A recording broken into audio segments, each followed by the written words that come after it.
Good evening, ladies and gentlemen. How are we doing? Welcome to another season of Quincy High School Blue Devil football right here on WGEM. And, of course, coming to you on all of your streaming platforms. That is the WGEM Smart TV app, WGEM News app, and WGEM.com. I'm Brock Hampsmeyer. Glad to be with you for another season of football action here on your streaming airwaves, and happy to be joined by our newest member of the WGEM broadcasting team. Aiden Durant is with me, and Aiden, it's great to have you, man. Sir, I'm excited. I'm ready for football, man. Friday Night Lights, there's nothing like it. That's I'm right. Excited. Blue Devils are on the road here in Week 1. We are in O'Fallon, Illinois, the St. Louis Metro East suburbs, a member of the Southwestern Conference. Quincy Athletics know these Southwestern Conference teams quite well from across the board in all sports, and I've certainly seen Quincy take on these teams in this area many times, especially on the basketball floor as well.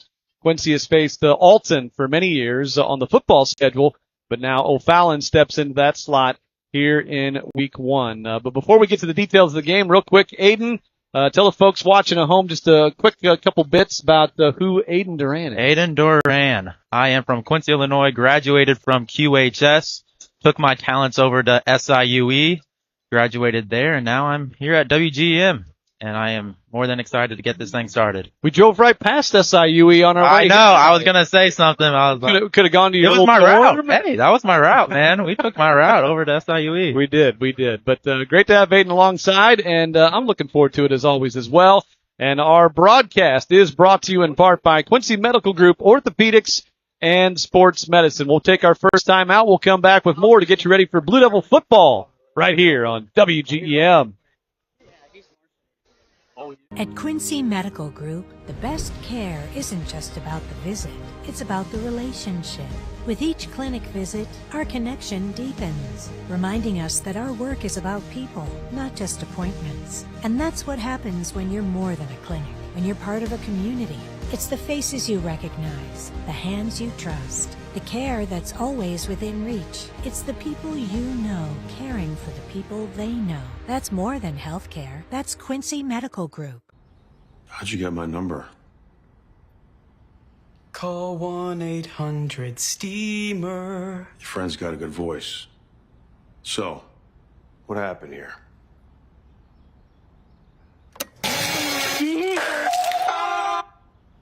We'd rather not say. Thank you, Steamer. He's good. When clean enough is not enough. Call 1-800-STEAMER. Stanley Steamer gets your home cleaner. I love working at DOT. I love the flexibility. I love my 3-day weekend. When you work in the DOT, you expect a lot of great things. Pay raises. Benefits. The reason I really like DOT is the people. You're working among your friends. It's just a positive, uplifting place. Y a todos son bienvenidos y no los tratan a nadie indiferente, no importa de dónde vengan. C'est comme une grande famille. Je dis j'aime DOT food.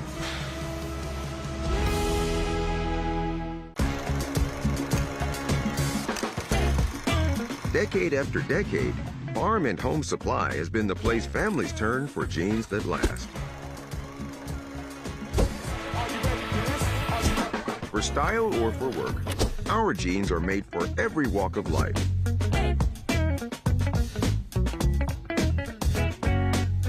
Generation after generation, denim runs in the family at Farm and Home Supply.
the O'Fallon High School Marching Band with our national anthem here this evening.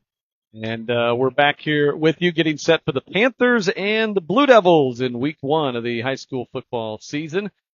Brock Hampsmeyer alongside Aiden Duran. And let's jump into some keys to the game. Aiden, those are brought to you by Mercantile Bank. That's where community banking meets team spirit. What do you say first up for the Blue Devils? Honestly, man, it is just about finding your identity. This is the first regular season game for both of these guys, if I'm not mistaken, and they're just going to have to find what they're good at. We talked on the car ride here. We're thinking QHS might be a short throw team, get the ball out quick, let your stars on offense do the work. So it's just about finding your identity on both sides is what I would say is a major key to the game.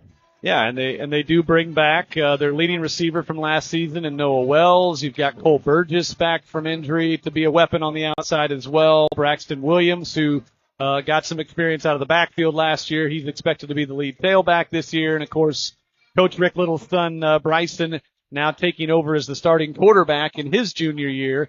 He didn't get a lot of tosses last year as a sophomore. Hunter Schuckman, the senior, transferred in and was the starting quarterback all season long. But Bryson did get a few snaps and a little bit of experience, again, practicing with the varsity all year long. So we'll see how he does now taking over the reins of this Blue Devil offense. And my key to add to your thought, I think, would just be the new guys. And I talked about this if you were with us watching the stream and saw the Devil's Details show before we came on the air here, myself and Rick Little breaking it down a little bit. And he and I talked about that a little bit. Week 1, it's always interesting to see those new guys, their first varsity game or their first start or whatever that looks like. Maybe they're in a new position. How do they react? How do they answer the bell? And maybe most importantly, adversity is going to happen, right? You're going to make bad plays. Bad plays are going to happen for the team. How do you respond to that? And then how do those guys in turn look to the Noah Wells and Jackson Moores and those guys that do bring back the experience to say, hey, it's okay, we're good, on to the next play. And something to mention on that is those nerves on this first game are going to set in, and like you said, those mistakes are going to happen. The nerves are going to come. You get them away, and you let your leaders lead. You're going to find out right here who your leaders are. Once again, those keys to the game are brought to you by Mercantile Bank, where community banking meets team spirit. And O'Fallon is going to get the football first. We already had the pregame coin toss with the captains. Once he did win the toss, they elected to defer, so they'll take the ball to start the second half. Panthers will get the football first here on their home field. So that means we're going to see the Blue Devil defense first. Let me run down the expected starting lineup for the Blue Devil defense here tonight. They start up front, and the young man that they expect to be one of the leaders of that defense, defensive end, senior Rylan Bloyd, number 11. He'll be joined up front by playing both ways here in his senior year. Jackson Moore, he'll also be the starting left tackle on offense. And the other defensive end is Elias Freeman, the 6'1" junior. At the linebacker spots, another young man that they're expecting to, again, step into that leadership role is senior linebacker number 0, Oliver Vogel. He'll be joined by sophomore James Ray and a junior, Roman Lilo. In the defensive backfield, they'll go with a nickel setup, 5 defensive backs to start. At one cornerback spot, Garrison Heisel, a senior. He'll be joined by Jackson Freeze, a sophomore, and Nasir Kelly, a senior. At the safety spots, it's Braxton Williams, the junior, who's also the starting tailback, and Levi Cashman, a sophomore. So a lot of youth and inexperience in that defensive backfield, Aiden.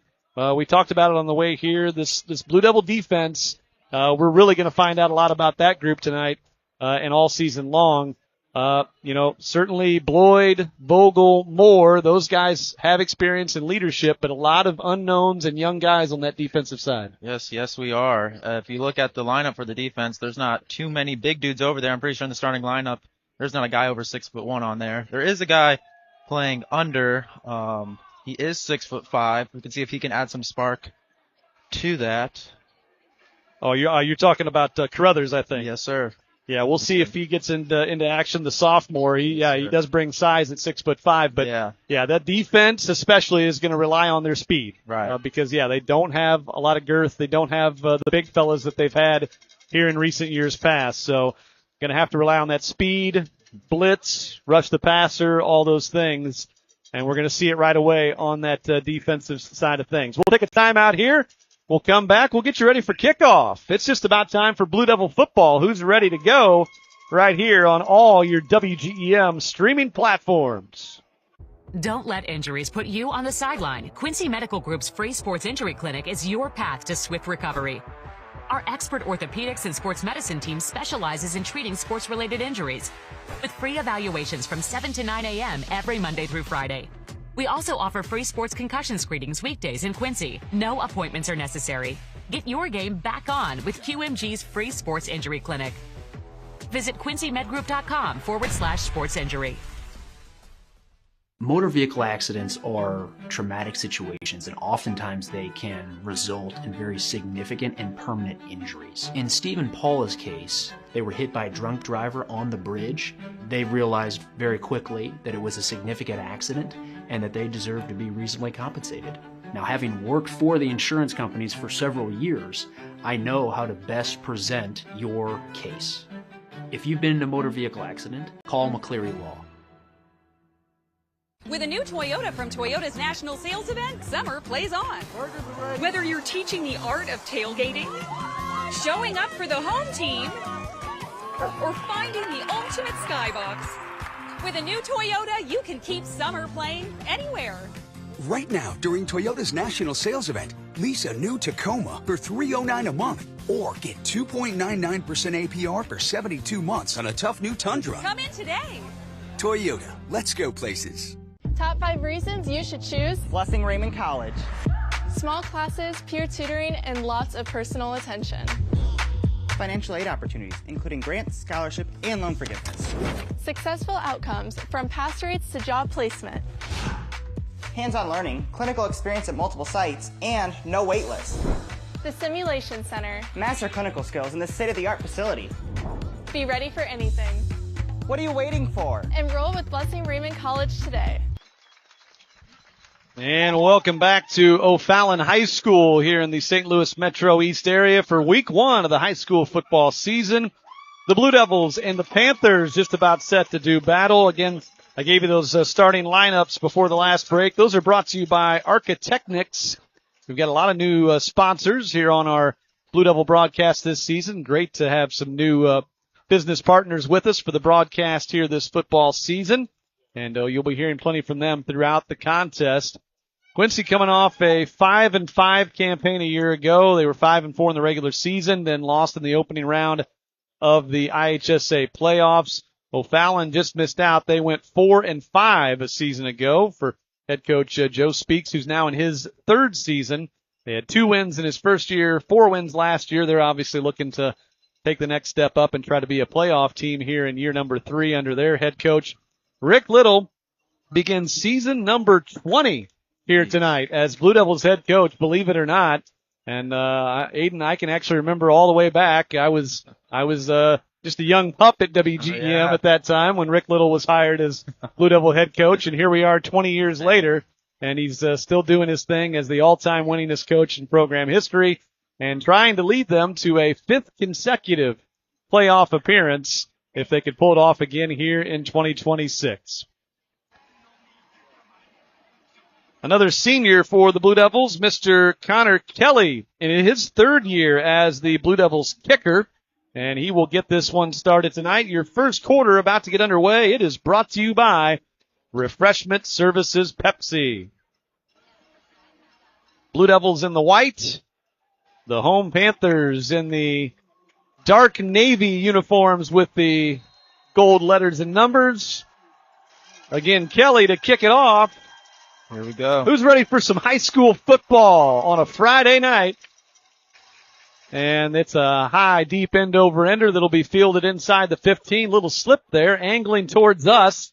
And across the 20-25, and a little hole there. Look out as he gets to midfield and into Blue Devil territory. Kelly can't make the tackle, and he's going to be slowed up but sidestep a defender, and that is going to be a kickoff return touchdown for the Panthers on the opening kickoff. That is one way to start off your season.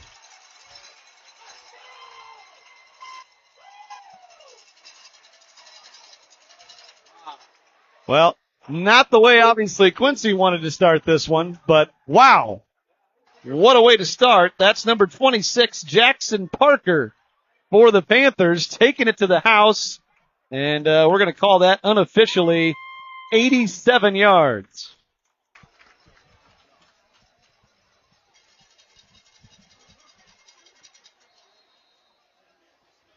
And they do a little shifting before the PAT here with their front line.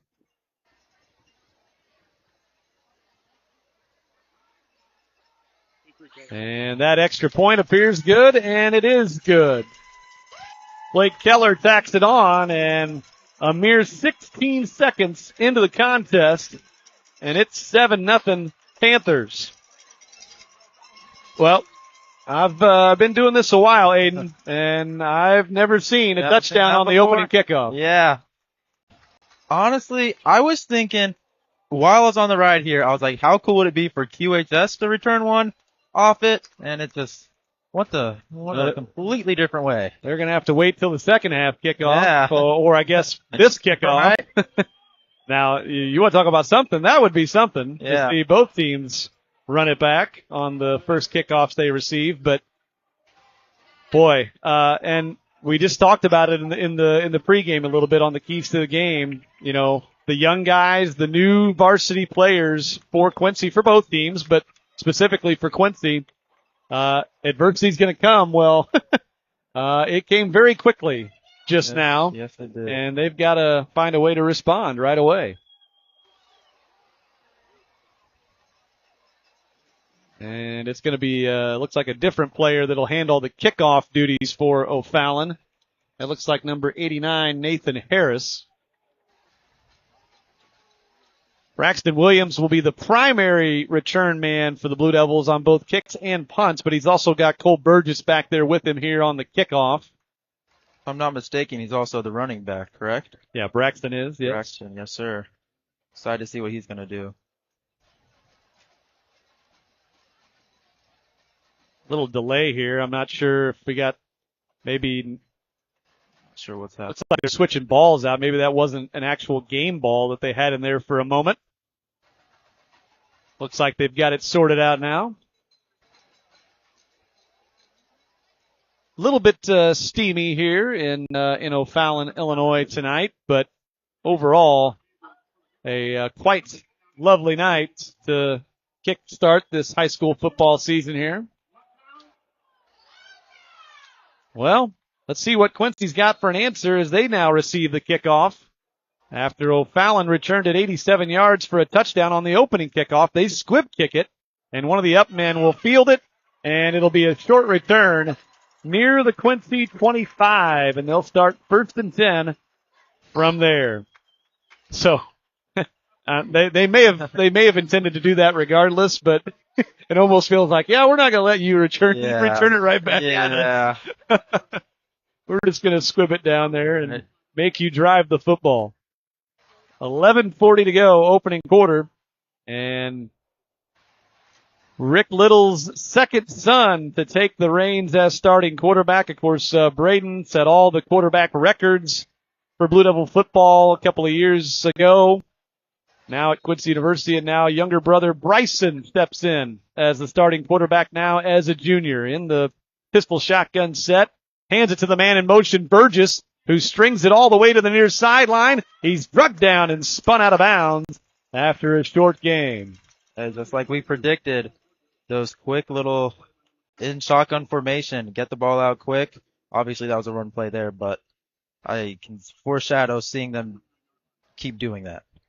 And they'll give Burgess a pickup of 4 yards, 2nd and 6.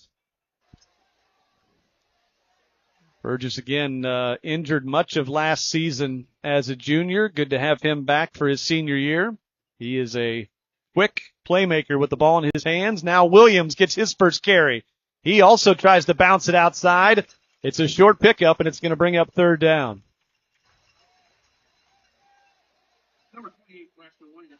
As the clock runs, they spot it at the 32. It's going to bring up 3rd and 3.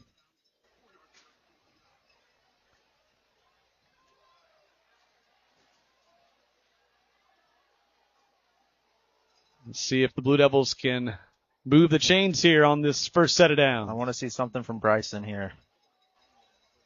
Gives him a hard count, now looks to the sideline. Play clock running down to 5. Snap is away, looking left, firing left, and behind his intended target.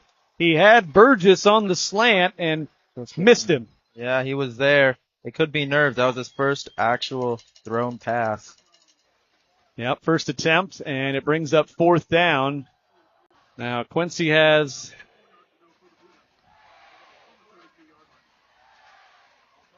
Dax Turwelp is listed as the punter, but they're staying in formation here. Empty set. Little alone in the shotgun on 4th down. Not going to lie, I like this. Are they just trying to draw him off? Play clock down to 5. Little backs up. Is he going to pooch kick it? He will. Oh, he is. It's blocked. Oh, it's blocked. It's blocked. It's free. And O'Fallon has it inside the Quincy 15. You could not ask for a more rough start for these Blue Devils. Yeah, you said it. A kick return touchdown on the opening kickoff. Now they blocked the pooch punt attempt by Little after he tried to draw him offside on 4th down. And it's blocked deep into Quincy territory. The Panthers will start their first actual offensive possession now at the Quincy 13. 10:38 to go in the opening quarter. And they line up quickly, come out in the shotgun as well. Gunnar Hoffman, number 10, the quarterback. That pass is tipped and picked off. A flag is thrown. For the moment, it's a Quincy turnover by the defense. We got to see what the flag's about, though. Will the turnover stand? The officials are discussing. Quincy seems to think they're still going to have the football. I think that was Bloyd who tipped it.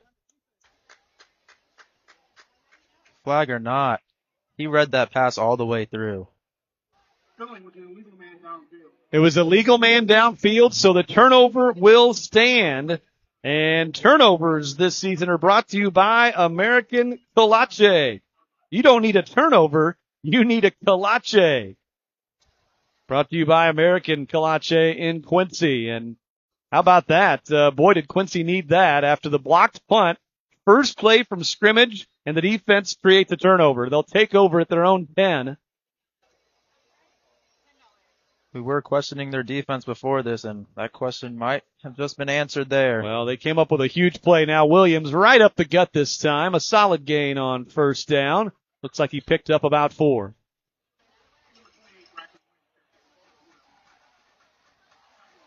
So after a lot of work on the opening position, they take right in the gut on 1st down here. Just over 2 minutes to play. Open board. Train on a kickoff return touchdown on the opening kickoff. Jackson Burks to get 8 now to the Panthers. They get right to the defensive scrimmage. Down their sidelines from behind. Noah Wells in the target. And Lillard.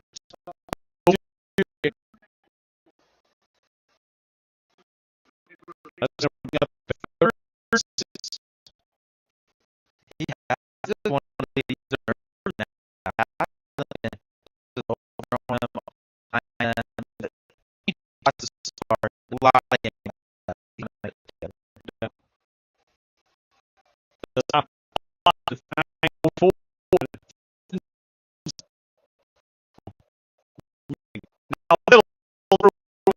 enough they do. Mason spins Deckler at the 40. He's across midfield. Came out late. Was down, and was going to say what? Yes, he is down. Down. Not a fumble. Quincy ball and a big run after the catch by Braxton Williams. And Blue Devil first downs this season are once again brought to you by local State Farm agent Charles Schultz. Give him a call at 217-224-6665 or visit him at 48th and Broadway. And as you know, he's a dude. He's a dude. Shout out Ryan Muma. O'Fallon 49, Williams on the ground, and good second effort right there as he drives the legs after the contact. And Williams going to pick up 6 on first down. As we hit the 9-minute mark of this opening quarter, and the Blue Devils now cooking on this second offensive possession. Thanks to the screen pass and run after the catch by Williams that picked up that first down moments ago.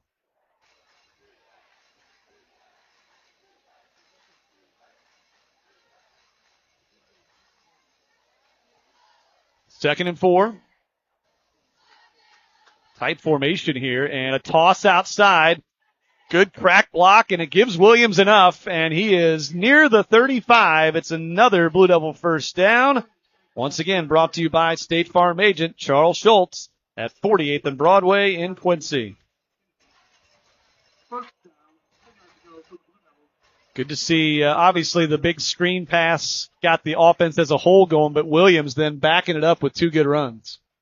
Amazing to see. And that spin move he had earlier was unbelievable. Made the guy miss, got about 5 to 10 extra yards after that spin move. You love to see it. Aiden Conrad is checked in the right slot, replacing Williams. Little has time, firing. He's got Wells inside the 20, and he stiff arms his way inside the 10. First and goal, Blue Devils. Pickup of 25 plus. Little's second completion, first to a receiver, and it's Noah Wells, the leading receiver, back for his senior campaign to lead this receiver group. Had over 800 yards receiving last season. First and goal from the 9. Harshberger in motion. Conrad takes the handoff and plows his way just inside the 5. Pickup of 5. And looks like they're going to, let's see. Yep, Williams is going to check back in. So Conrad out, Williams back in, and maybe Braxton will get to finish off what he started here. Second and goal from the 4. Not a bad idea at all, bringing Braxton back in here. He's on Little's right hip. Handed to him inside. He feels his way. He's in. Touchdown, Blue Devils. Braxton Williams from 4 yards out to pay dirt. And from first home to forever home, Ramsey Jones Homes. They'll make your dream home a reality, and they are your Blue Devil touchdown sponsor this season. And Connor Kelly on for the extra point. Noah Wells is the holder this season. Low snap. Good job by Wells, and Kelly is just able to boot it through. Again, Wells saved that one. And the extra point ties this ball game at 7 apiece.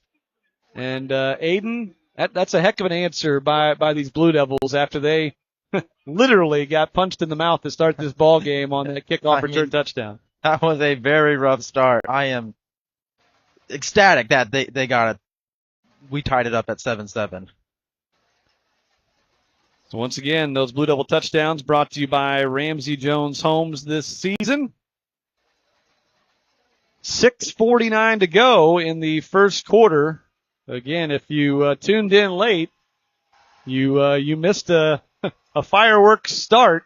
Unfortunately, it was in the Panthers' favor. An 87-yard opening kickoff touchdown return by Jackson Parker to get this game started. And then it looked like O'Fallon might go up 2 touchdowns after they blocked a punt attempt by Quincy on their first possession.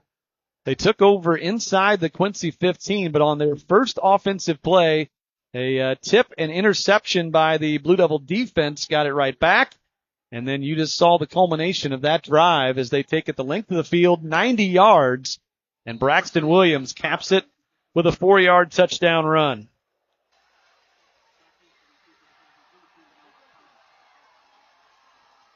Kelly taking his time, setting up for his second kickoff.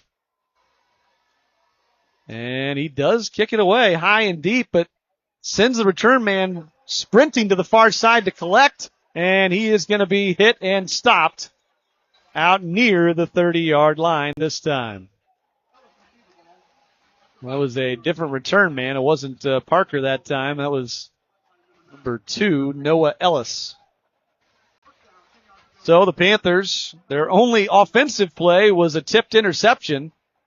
And now they'll try to get something started on their side of things with a brand new ball game tied at 7.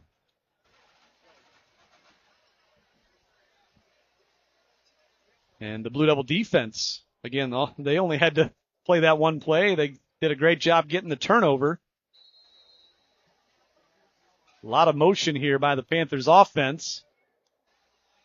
And a delayed handoff. Good stick on the outside, and the back does get it back, it looks like, to the line of scrimmage. They might even give him a yard on the second effort, and looks like they will to the 31, but it'll be 2nd and 9. That was a good stick on the outside, though, to start. The defense so far, even in the little time we have had seen them, they have done well. I'm going to knock on wood, though, because we have not had a lot to see, but from what we have seen, it has been great. Stacked line here, sets up for a run, and spin move to the middle, and they're going to finally pile on just across the 35, it looks like. That's going to bring up about a 3rd and 4 for the Panthers. Last up off the bottom of the pile is Mr. Vogel, now wearing number 0. Of course, that was the number of Ben Shelp a year ago, who was the leading tackler and leader of this Blue Devil defense. So Vogel trying to step directly into those footprints and wear that number. To throw, now they whistle the play dead. Flags thrown, and that's going to lead you to believe that it's on the, oh no, they're going to say offsides is the early indication. And if that's the case, it'll be an O'Fallon first down.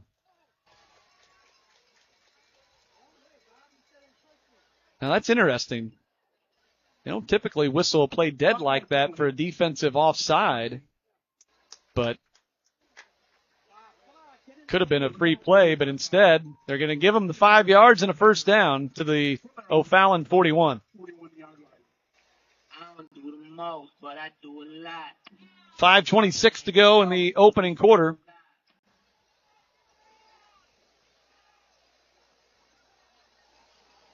Man in motion again, and handoff up the middle, and good job on the edge by Bloyd as the ball carrier kind of came right to him, and Ryland didn't disappoint, bringing him down for a 2-yard gain. They have done well so far stopping the run.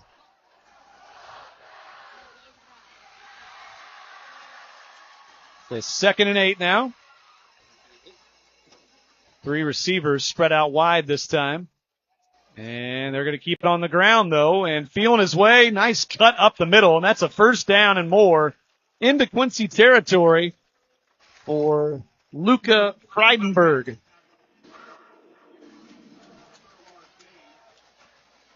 As he churned out 12 yards on that one. And move the chains for the Panthers into Quincy territory. Hoffman, the quarterback, and he'll hand it off again, and they stuff it. Nowhere to go up the gut. Vogel's in there. So's Bloyd. A lot of white jerseys for no gain.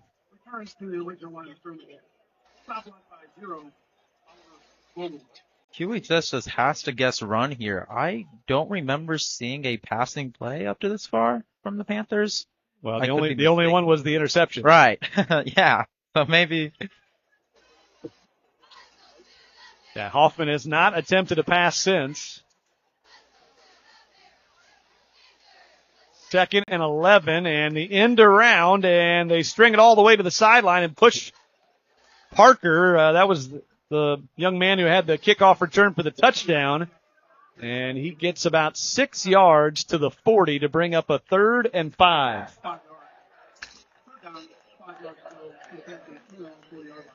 Pretty big play here in a awkward area of the field. I guess you could theoretically see this being 4-down territory in this part of the field as well. Handoff, 3rd and 5, and that might tell us right there, as it looks like they drug him down about a yard shy of the first down. And that makes me think they are going to go for it here on what appears to be a 4th and 1. At the Quincy 36, clock running as we hit 3:15 to go, first quarter.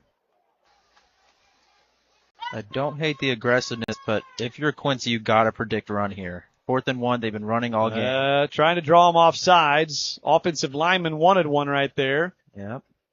Play clock under 10. They snap it. They hand it off, and he's got nowhere to go. And Quincy stuffs it and turns him over on downs at the 40. Jackson Moore, big number 57, was in the backfield, and he had plenty of help.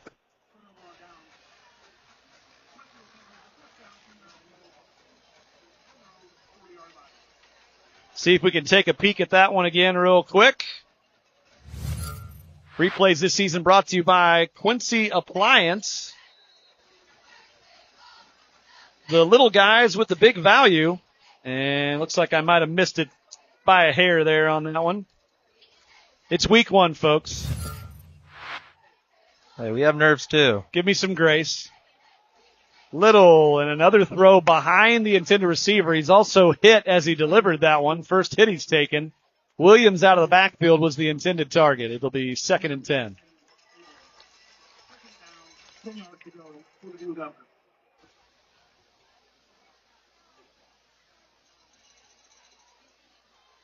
Stops clock 2:52. First quarter. O'Fallon took the opening kickoff back for a touchdown. Quincy answered with a 90-yard touchdown drive, capped by a Braxton Williams touchdown run. And now hands it to Williams, and he stutter steps in the hole and then gets driven backwards after a short gain. They might give him the 42. We're going to call it 3rd and a long 8.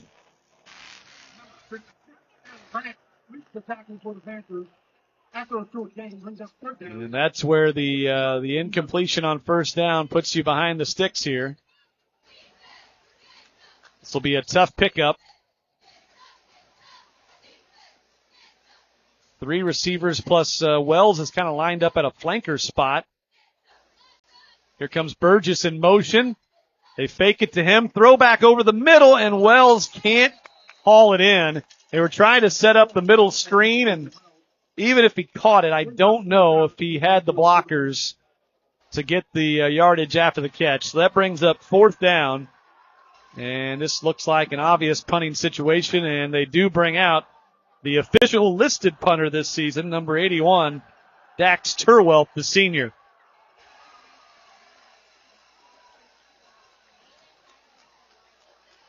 So as much as they got Williams in the ground game going on the touchdown drive, the passing game is yet to get on track with Bryson Little and company here in the first quarter.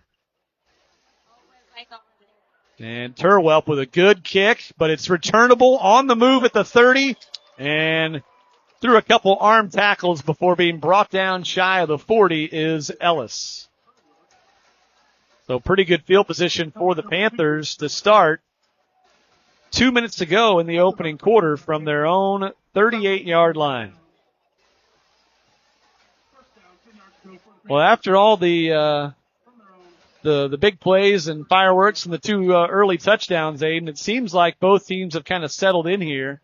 Yeah, definitely slowed down, man. Both defenses have made some plays. 100%.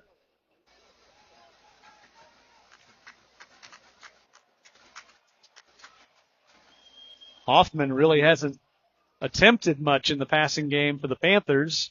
He'll hand it off again here on first down and churning it upfield for a couple yards. That ball did come out, but they whistled it dead as Frydenberg on the carry.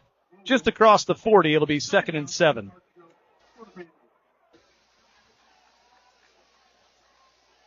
As we get late into the first quarter now. A steamy but sun-drenched night here in the St. Louis Metro East suburbs. Hoffman flushed out to his left. He's looking. Can't find anybody now. Just throws it. And did he get the feet in? Yes. Got the feet in. Pretty good throw and an even better catch and keeping the feet in. Wow. Number 13, Andrew Workman. That was good sideline work right there. You got to think that gives Hoffman some confidence now. He did not throw a pass before that, like you said. Since the interception. His first attempt and a pretty good one there. Gets a first down to the Quincy 42. And stops the clock, minute 16 to go in the first. Will they let him pull the trigger again? Well, he calls his own number, and he's wrapped up in the backfield, hit initially, and they're going to end up saying no gain as that was James Ray around the legs of the quarterback on the run attempt.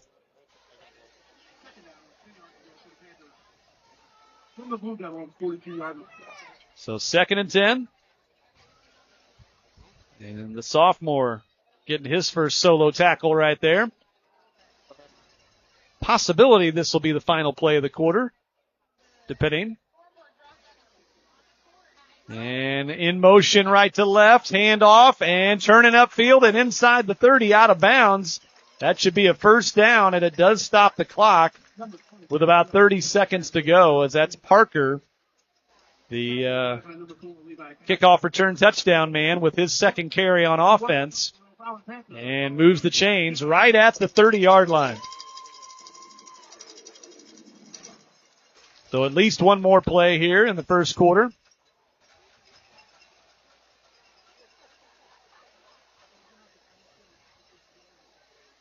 And boy, Quincy continues to sneak up closer to the line of scrimmage. Now they go deep down the middle, and the flag is thrown. But for the moment, that's a 30-yard touchdown to Noah Ellis. But, what do we got? Flag thrown near the 25, an eligible man downfield. So that's going to take the touchdown off the board. Wow. That's a huge call because they had the perfect play call. Perfect. And you could see it happening, Aiden. The Blue Devil defenders were sneaking up closer and closer to the line of scrimmage, and they said, we're taking our shot, and they hit it. They did. But one of the linemen was downfield. Just unfortunate, really. That was, like you said, the perfect play in that scenario. Time's running down. You just go for a shot. He hit it, but so it's eligible. 5-yard loss. It's now 1st and 15. And now they're going to have one of the linemen come off, maybe an equipment issue. So substitution forced here for O'Fallon up front. 24.8 seconds left in the quarter. Now 1st and 15, and that penalty just wiped a touchdown off the board. They keep it on the ground, and nice hit coming from the backside to take down the ball carrier for Quincy. That's Lilo, the other linebacker, Roman Lilo, the junior.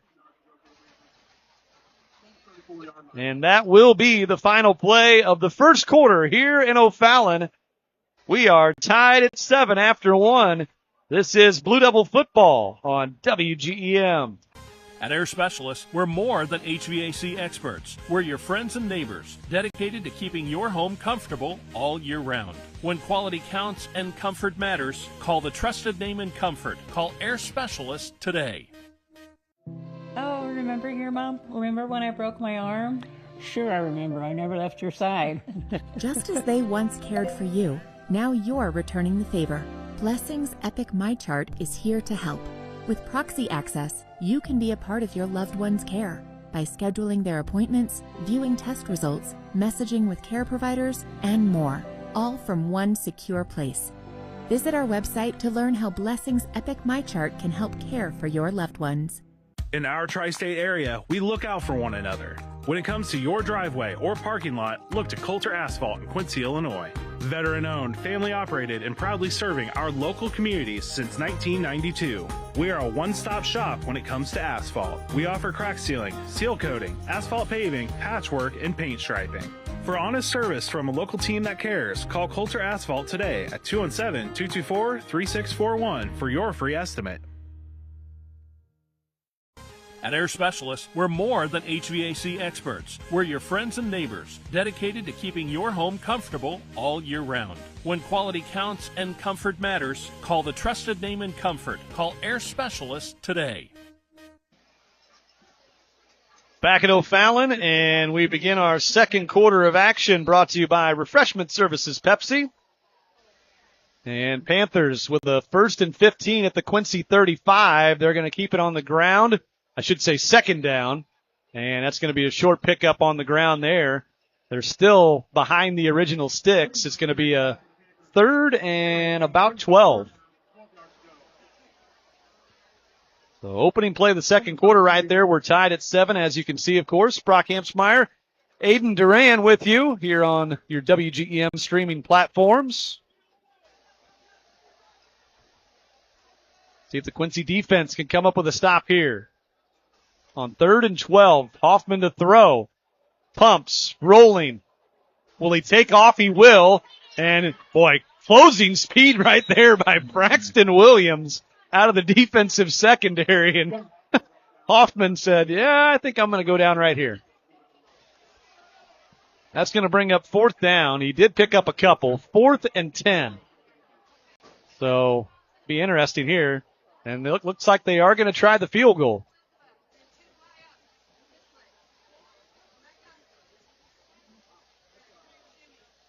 So number 28, Blake Keller. From the right hash, this is a 48-yard attempt. Good snap. And the kick, does it have the length? No, and it might have been just a hair wide left as well. Not a bad effort, but just comes up short, and we stay tied at 7. 10:33 to go, second quarter. So a little bend but don't break on that one from the Quincy defense. Let's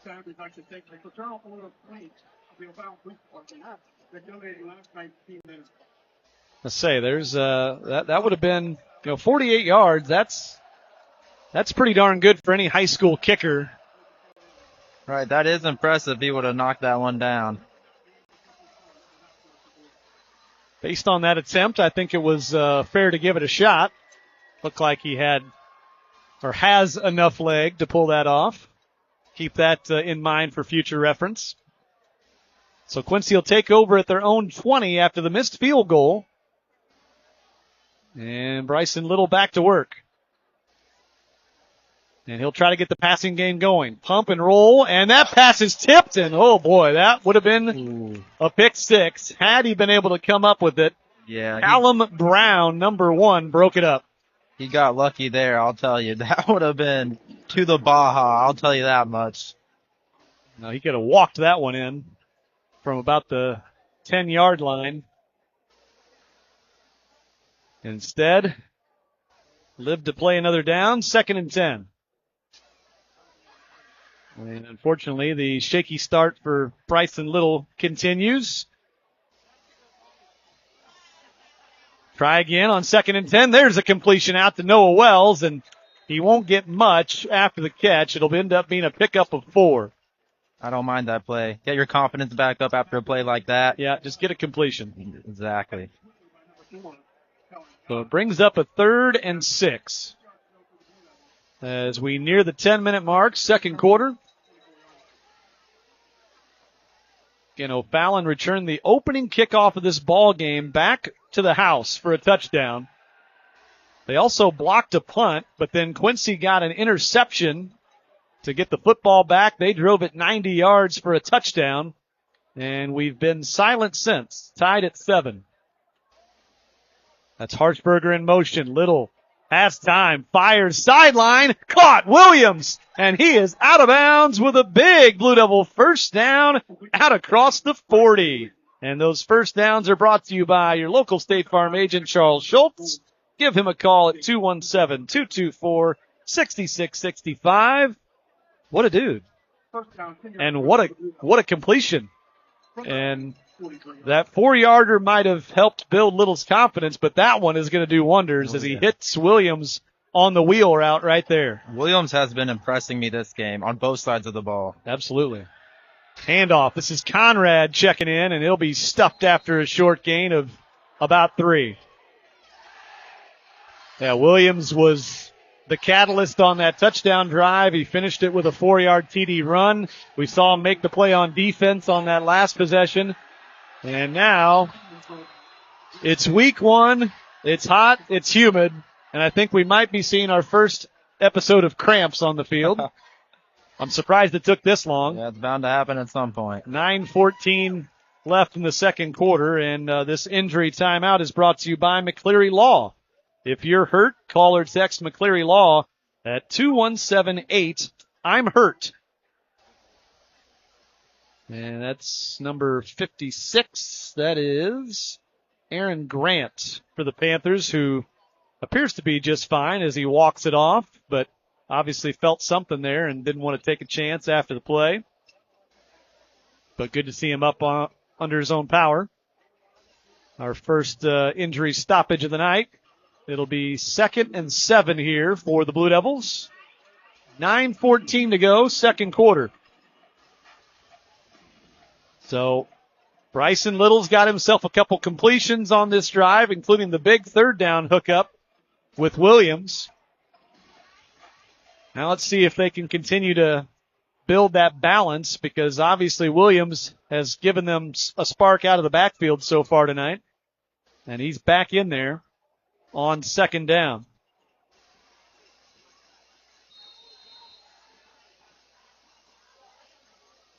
Williams, who ran for 140 yards last season. And he'll motion out of the backfield. Little steps up, fires deep, and a lot of contact down the sideline. Noah Wells. And now the flag comes out late.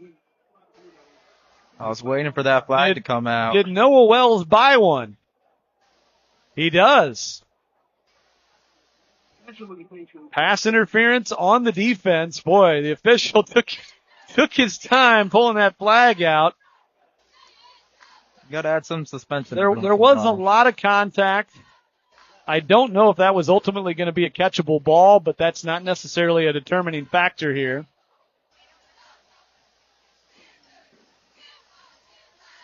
Now the question is, okay, now they're going to mark it off. They were waiting for the path to clear. And that'll be a 15-yard penalty, which will take it inside the O'Fallon 40 to the 39. And a Blue Devil first down. Actually, the official took another step forward, so I guess it's the 38. That's a big call. Moves them well into Panther territory. Under 9 to play second quarter as Quincy looks for the opportunity to take their first lead here. Trip receivers to the left. Ball on the right hash. Williams in the shotgun, and it will be a throw, though. Setting up a slant. Caught. Burgess. And a good gain. About 7 on the pitch and catch. There we see Burgess get involved in the offense. We've been waiting to see him about all game here. Well, he took a handoff on the opening possession, and we haven't really seen him since. Yep. And once again, the theme on this drive so far, it seems to be Bryson Little starting to build some confidence. That's his third completion now. 2nd and 4. Williams, handoff, middle, and he's wrapped up. That's a nice play right there by the nose in the middle, number 56. He was the one that just came off, Aaron Grant. He's back in there, and he makes a play. They do give him a yard to the 31, so it's going to be 3rd and 3.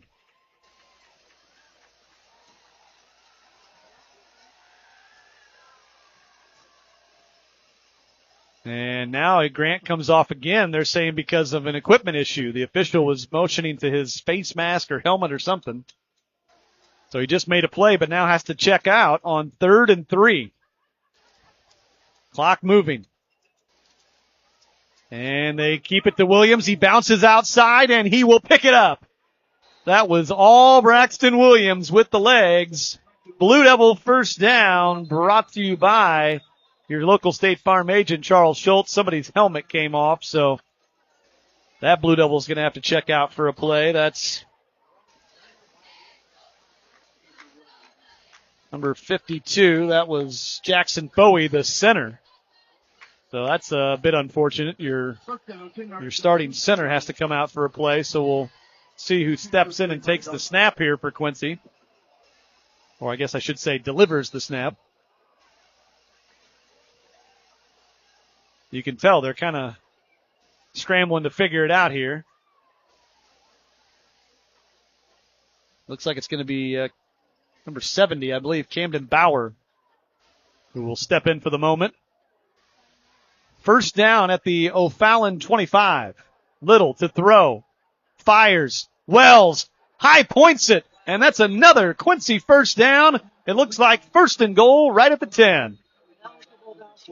Well, hold up. Hold up. Yep. Good spot there by you, Aiden.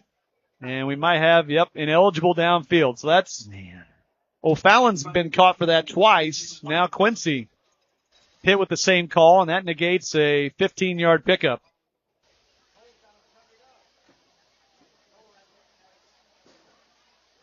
7:25 left in the second quarter. And this second quarter, the pace has slowed a bit. We've had a few more stoppages and a few more penalties. So that 5-yarder makes it 1st and 15, back to the 30-yard line now. They do wind the clock, however. Near 7 minutes to go in the second quarter. Little looking left, now steps up, firing deep, nobody's home, and he throws it out of bounds, incomplete. Harshberger was out there, but was well covered. Just miscommunication on that one. Well, I think it might have been partly that, but it also felt like he just kind of threw it away because it wasn't there maybe. But either way, 2nd and 15. So that little 5-yard penalty really seems to have halted the momentum that Quincy had on this drive. Again, they would have had a 15-yard completion, and it would have been 1st and goal if not for that penalty. Now 2nd and 15. Little. Oh, the old Statue of Liberty. Delayed handoff to Williams, and they caught him by surprise. He's out of bounds, and that's going to be close to first down yardage. Williams just continues to impress here. See where they spot this. And it is a Blue Devil first down. Now it is brought to you by State Farm agent Charles Schultz at 48th and Broadway. At the 14-yard line, a 16-yard scamper for Williams, as he continues to be the driving force here in the first half for this Blue Devil offense.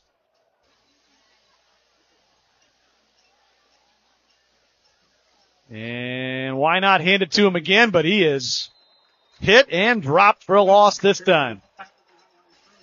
I think that was Grant again. It was number 56 again making the play up front for that O'Fallon defense. Well, and now he's down. Boy, man, I feel for that young man. He's having a rough go on this possession. He is. He's been off the field. He makes a play and then he has to come out. He makes a play and then he has to come out. Now he's shaken up again. And again, your injury timeouts are brought to you by McCleary Law. If you're hurt, call or text McCleary Law at 2178. I'm hurt. And obviously we hope the best for Mr. Grant, for the Panthers, but what's hurting the Panther defense has been Braxton Williams in this first half. He's been really impressive for Quincy.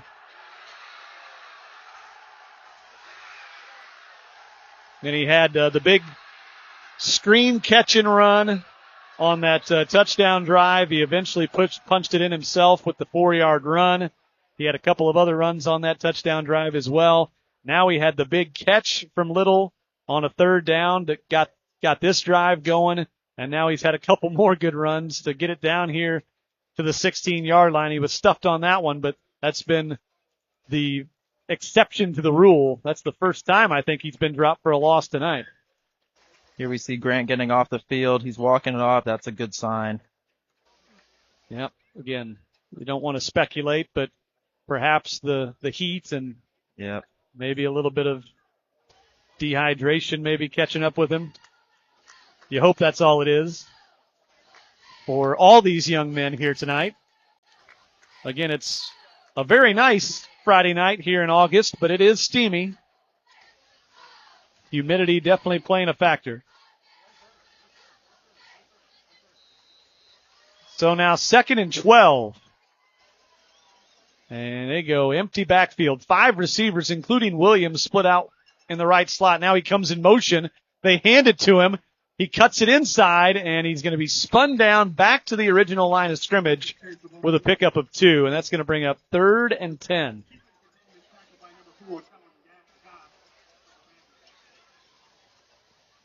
Well, it'll be interesting to see what they draw up here, Aiden. Yes, it will be. They've come up with some big plays on this drive to get it here, but now can you find the right play to give yourself a shot on 3rd and 10? Be huge to punch one in right here. They're certainly in Connor Kelly field goal attempt range at this point. But, yeah, you'd love to find the end zone. 5:45 and counting left, 2nd quarter. Little looking left, firing, caught. Oh. Burgess inside the 5. Little took a shot as he delivered that throw. And it's going to be 1st and goal inside the 5. What a huge hookup on 3rd down. Love the confidence to take a shot right there, and the catch was amazing as well. He had to go up and get that one. Let's take another quick look here. Your instant replays brought to you by Quincy Appliance, the little guys with the big values. Again, Little right there takes the shot, and Burgess goes up and snags it. Good stuff to keep this drive going and give them a touchdown chance. 1st and goal at the 4. Down at the... Now we got a timeout. Yeah, they were running low on the play clock. Took a while to get that one in, so Quincy's going to talk it over with 5:09 to go here in the 2nd quarter. And once again, your timeouts are brought to you by McCleary Law. If you're hurt, call or text McCleary Law at 217-8-I'm-HURT. And as much as we've talked about Braxton Williams, and rightfully so in the first half here, Aiden, the other big theme and great development on this drive especially has been Bryson Little gaining some confidence through the air as well. None better, of course, than that huge 3rd down pickup a moment ago. 100%. Like I said, I love the confidence on that play there. 3rd and 10. He just took a shot and he came up with it. And that's what you love to see. I will make a prediction here, and I'm going Braxton Williams touchdown. Okay. I'm going to say that. All right. I mean, that's probably going to be a pretty good guess all season long, I think, for the Blue Devils, but I'm with you. I need Braxton Williams on my fantasy team. Well, he went in from 4 yards out on the first scoring drive for Quincy tonight, and they're on the 4-yard again, so maybe he'll duplicate. Back to it on 1st and goal. It is Williams. He's running left. He's plowing his way. He is short. Oh, man. They mark him down at the 1. It'll be 2nd and goal as we're under 5 minutes to go, 2nd quarter. Well, if 4 yards doesn't work, 1's okay. Yeah, that'll do. And he is going to stay in there, and I would honestly be shocked if it's not put in the belly of number 28 again. I think the whole world knows where this one's going to. Oh, now we got movement. Oh. So a false start is going to move it back to the 6-yard line. That's a big penalty. That is not what you want to see. So 2nd and goal from the 6 now. That might change things up on the play call. And the clock will continue to run here. And they're taking their time. Bryson looks in the direction of Dad and head coach Rick Little. So now from the 6, 2nd and goal. Sprint out to the right, looking wide open, back of the end zone, touchdown! Harshberger on the receiving end. Touchdown, Blue Devils. And all of your Blue Devil touchdowns this season brought to you by Ramsey Jones Homes. From first home to forever home, Ramsey Jones Homes makes your dream home a reality. And Bryson Little made that touchdown a reality. 6 yards on the hookup to Harshberger. And Kelly on for the extra point. And that was good operation that time, and the kick is good. So Quincy's got their first lead of the night. 14-7 now with 4:10 to go in the second quarter. Aiden, that was an impressive drive all the way around. That was. And for a split second there, I saw in Bryson's eyes him thinking about taking that one. Then he read through his progressions. Well, that was, you could clearly see the design once he rolled out there. That was a 3-option play. Either he runs it, or you had Williams short, or you had Harshberger running across the back line. And Sawyer was wide open, so why not? Yes, sir. So not only that play, but again, 2 huge 3rd down pickups on that drive as well. Remember the completion to Williams on Quincy's side of the field, and then obviously the big 3rd down pickup down here to Burgess that set up that touchdown. 4:10 to go until halftime. And Kelly's going to kick this one away with Quincy in front now for the first time.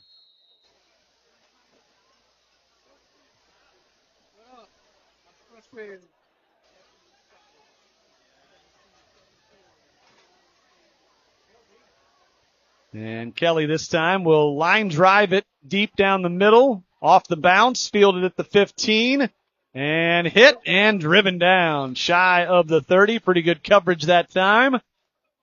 As the Blue Devils special teams, after they took it on the chin to start this ball game, giving up that kickoff return for a touchdown, they have been sound since then. So, after all that, now you see how this group plays with a lead for the first time. And the defense going up against the Panther offense, final 4 minutes of the half here.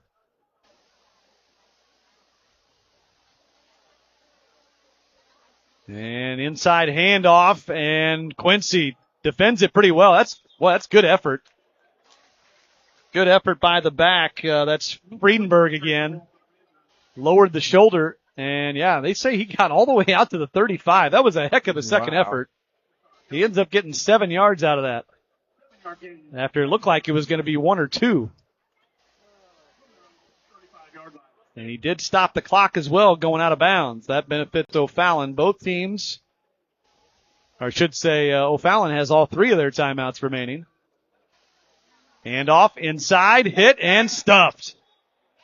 So that's going to bring up 3rd down, and the clock continues to roll.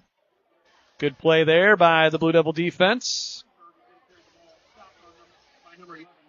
Defense is looking all right. Lilo, the linebacker, will get credit for that tackle. It's a 3rd and 2. And if they could somehow come up with a stop here, that would make it a really tough decision for the Panthers on their side of the field in short yardage. Here they come up the middle, and able to bounce it outside and pick up the first down is Friedenberg, and he'll move the chains out to the 45. So never mind that. Picked that one up fairly easily, and we're going to hit the 3-minute mark here in a moment. Left in the first half.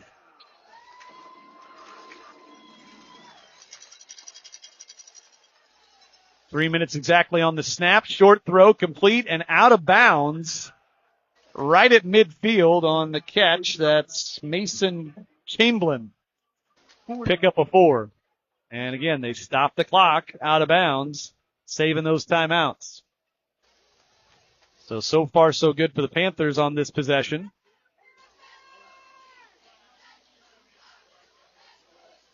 Quincy now with the touchdown advantage, trying to hold it into the half. Going deep, near sideline, and had him but overshot him. That was Chamblin again, out of bounds. That's the first shot we've seen Hoffman, the O'Fallon quarterback, take tonight. About 20 yards downfield. Had the shot, just overthrew him. I like the confidence that he has taken the shot. As you said, it was the first one he's thrown all game, so. He was intercepted on his first pass attempt of the night by the Blue Devil defense. Now we got a timeout. So O'Fallon has them. They're going to use one here to talk this over on 3rd and 6. The ball sitting at midfield and 2:50 to go in the second quarter. So now you're into situational football territory here. Time and score and into the half and all those different things that coaches love to talk about that can swing ball games one way or the other. And if you're Quincy, obviously you're just trying to maintain that lead into the halftime locker room, and O'Fallon obviously trying to wrestle the momentum back here. Yes, sir. It's very important that QHS keeps that momentum going, having the lead going into half, and they get ball back going into half as well. Exactly. Yeah, Quincy won the toss tonight. They deferred, so they'll get the football to start the third quarter.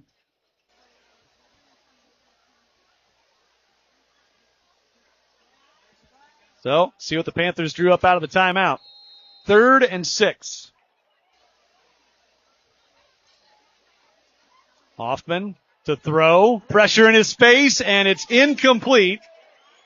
Out of bounds near the first down marker, intended for Andrew Workman. And that brings up 4th down. Good pressure up the gut that time late. And yeah, they're not even going to think about it. They're going to send the punt team out. So big stop there by the Blue Devil defense.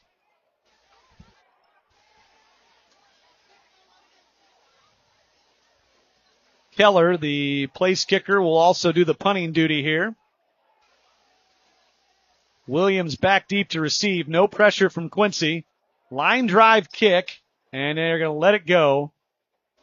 And it will continue to roll and roll and roll inside the 15 before it's downed with 2:37.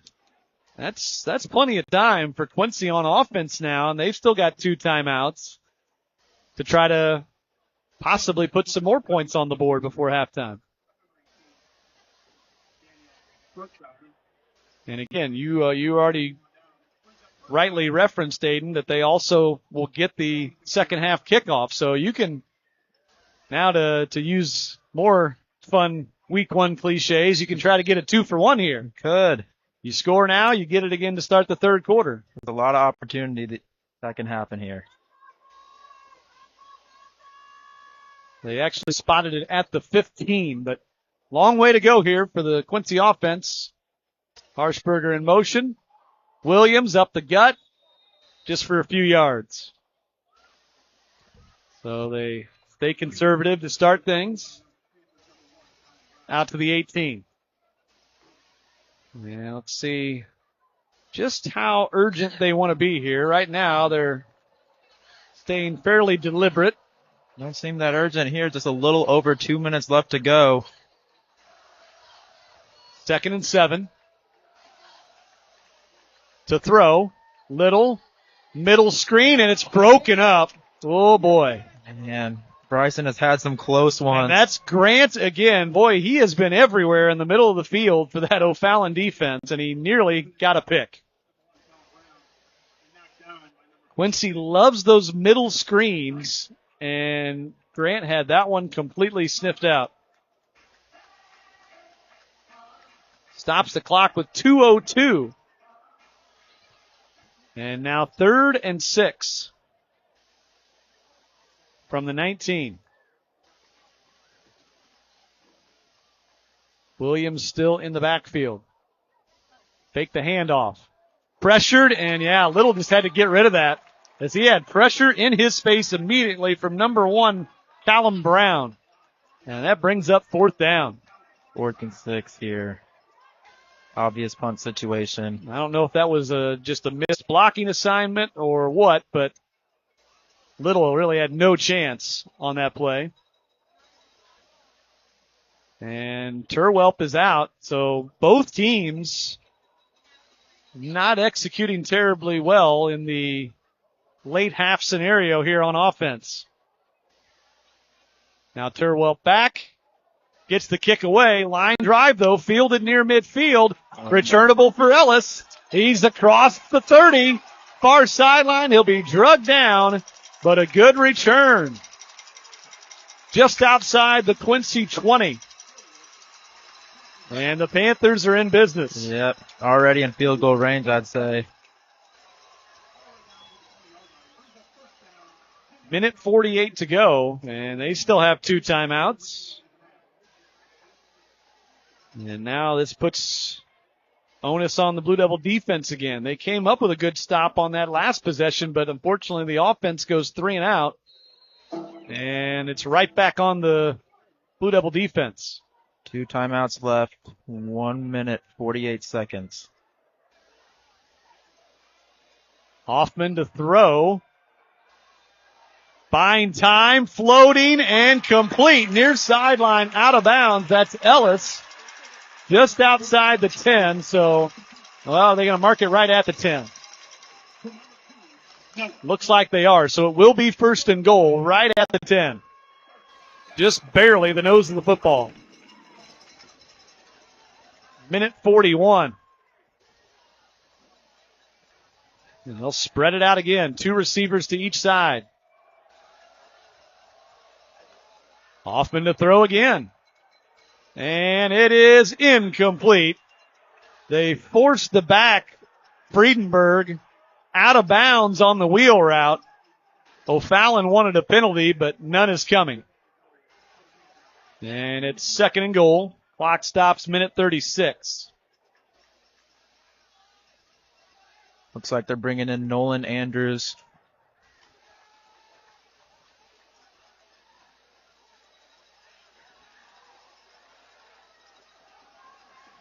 Second and goal from the 10.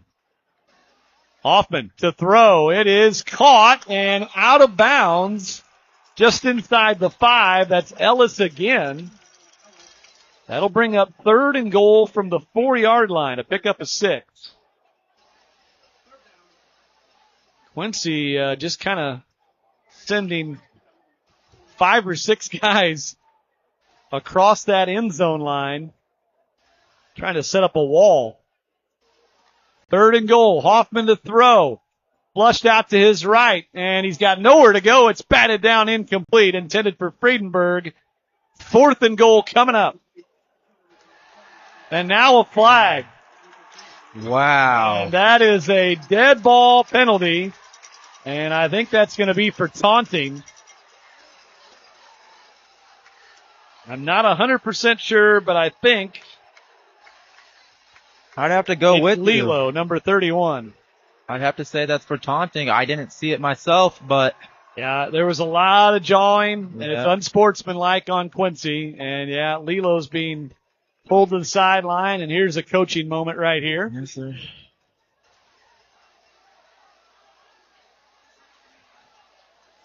So that should be an automatic first down and half the distance to the goal. They were at the 4, so it should be first and goal from the 2. And we've got a minute 28 on the clock. And, you know, aside from the obvious of that being a very unfortunate dead ball penalty, it's also huge because that was going to bring up fourth down. Now they get 4 shots at it, potentially from the 2-yard line. They got time to do it as well. And now we got a timeout. O'Fallon's going to use one here to settle things down and talk it over. An unfortunate moment for the Quincy defense right there after they come up with a big play. The emotions got the best of them. Like you said, it was going to be a big coaching moment right there. Got to stay disciplined in a scenario like that. And now they have 4 shots at it with a minute 28 left to go. Quincy in front for the moment, 14-7. Braxton Williams has a 4-yard touchdown run. The go-ahead score was a 6-yard TD pass from Bryson Little to Sawyer Harshberger. But O'Fallon is now knocking on the door, trying to tie this thing before the end of the half. Although, if they score quickly here, Quincy will still have another possession. That's right. With 2 timeouts, but we'll see how it goes first.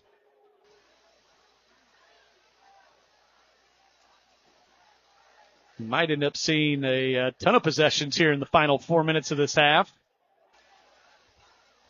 Fourth down for the Panthers. A little bit more of a power look to the offensive formation here from the Panthers. Hoffman stays in the pistol shotgun.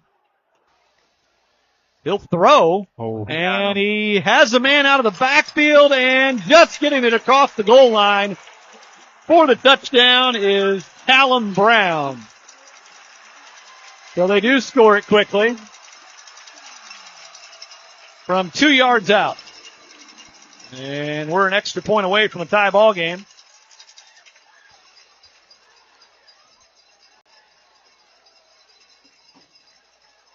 I don't know if you saw it, but he had options there. On the left sideline, he had Jackson Parker waiting for one, and he was wide open. And a little swinging gate here again by O'Fallon before the PAT. Now Keller will attempt it.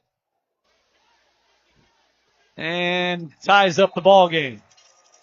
And we got a penalty. Roughing the kicker. Running into the holder took the worst of it. So this might be another Blue Devil penalty. Yeah, running into the kicker is going to be the call. That'll be enforced, I would assume, on the kickoff. PAT good to tie this ball game at 14 apiece. With still a minute 24 to go until halftime. This second quarter is taking quite a while. Yes, it is. And just a complete downfall, quite honestly, for the Blue Devils in the last 2.5 minutes there. Yeah, gave up a couple of big plays, and then obviously the unsportsmanlike penalty there called on Lilo was a backbreaker that set up O'Fallon for the touchdown. I think Rick Little's over there pleading his case right now with the officials about that last call, perhaps thinking that his player was maybe pushed into the kicker. I don't know. But nevertheless, that penalty will be enforced. Now, they haven't moved the kickoff spot, though, and again, I presume that's what's going to be the case here, is that they'll move the kickoff up, and it'll be a shorter kick here. The officials are still discussing it. I didn't see any indication that they waved up. Yeah, there they go. Now they're going to move it, 5 yards up to the 45. Just took them a minute. It's week 1 for everybody, folks. That's right. We're all easing our way into this thing.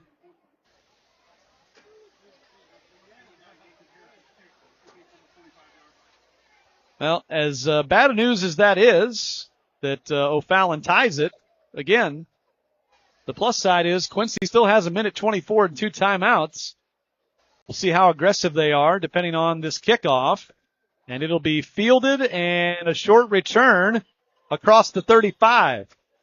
Not bad field position. Not bad at all. So we'll see. How aggressive does Rick Little want to be here?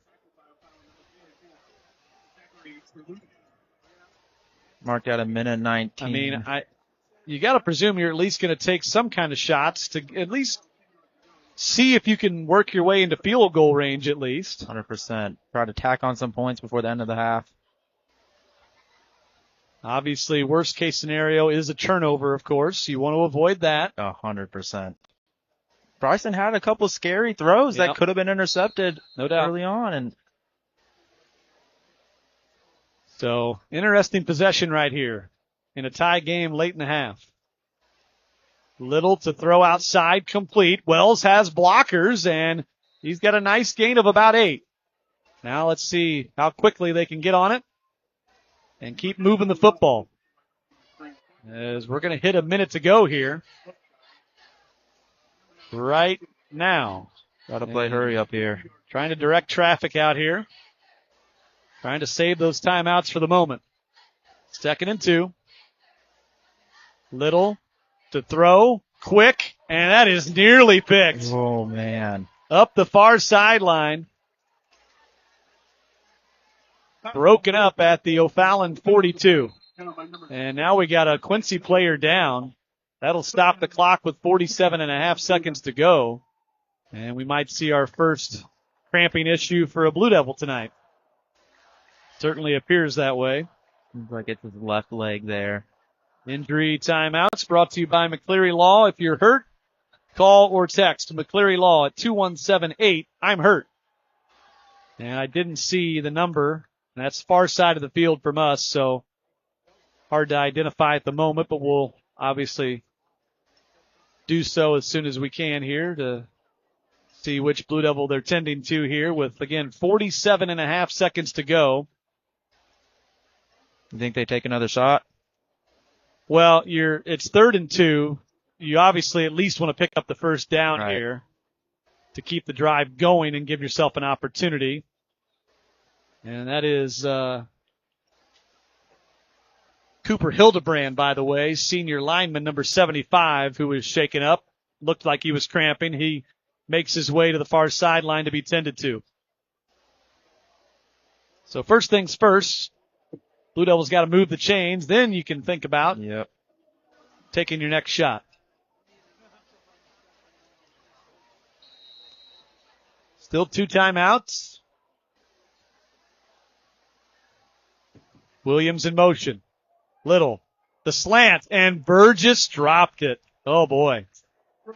That appeared to be a pretty good throw from my angle. Yeah. Out in front of him, and Cole just didn't hang on. That's unfortunate. It does stop the clock, saves the timeout, but brings up 4th down now. I also thought the check down to Williams was there as well to pick up 2. Yeah. And now, I understand going for it here, but dangerous if you don't pick it up.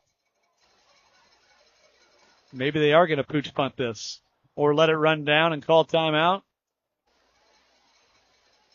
And that's what they'll do. Yep. Maybe a little indecision about whether they wanted to pull the trigger there or not. 44.2 seconds.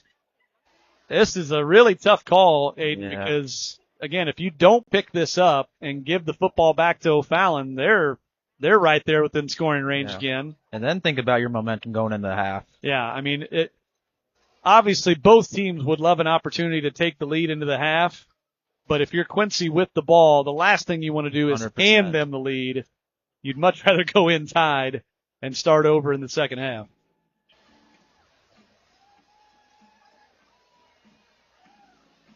Always interesting, the late half into game scenarios. The chess match that it turns into. It's a coach's game, I like to say, in these final minutes. Yeah.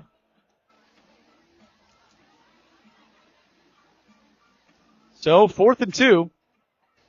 Ball at the Quincy 46. Will they in fact snap this football, or will Little pooch punt it away?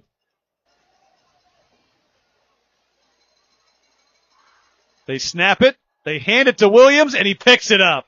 Boy, a gutsy call and a great run and great blocking up front.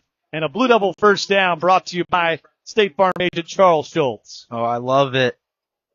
I love the intensity. I love the aggressiveness there. They weren't waiting for anything. They were not going to punt it. They line up quickly. 30 seconds to go.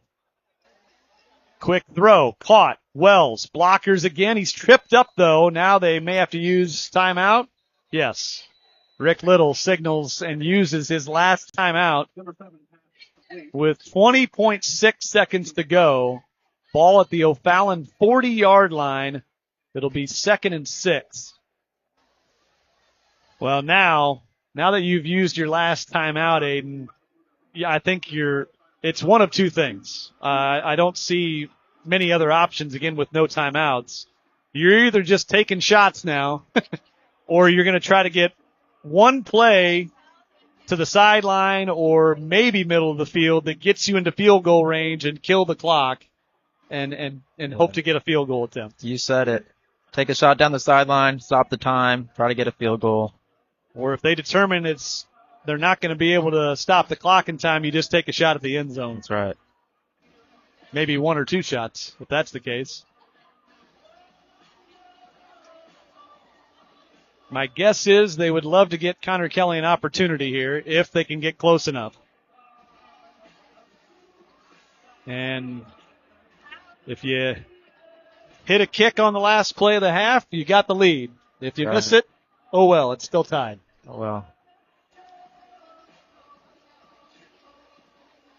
20.6 seconds to go. Again, Quincy now out of timeout. So Fallon does have one remaining, should they need it.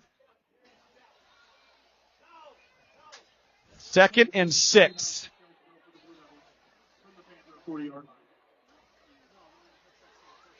If you don't pick up the first down, you're going to have to find a way to stop the clock quickly. Little, quick throw, incomplete. And that was a lot of miscommunication. Everybody was running go routes, and Little threw it behind him. So I think somebody was supposed to stop there and didn't, or I'm not sure what that was. He had 3 go routes on the left side, and he just threw it behind him. A lot of miscommunication, as you said. Stops the clock, 17.8 seconds.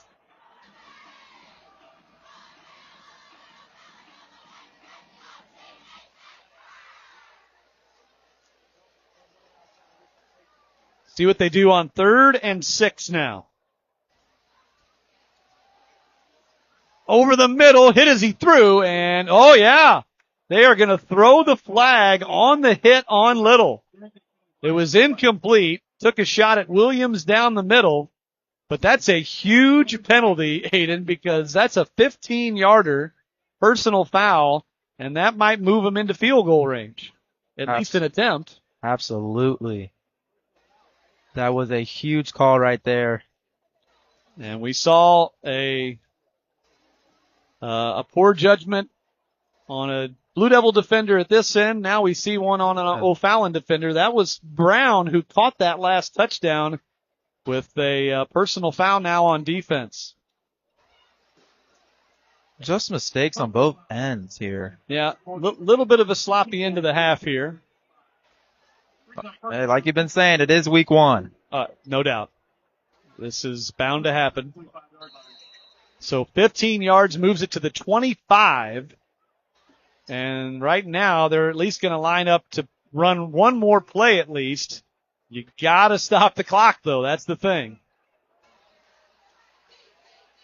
So you assume this would be something to the sideline or the end zone.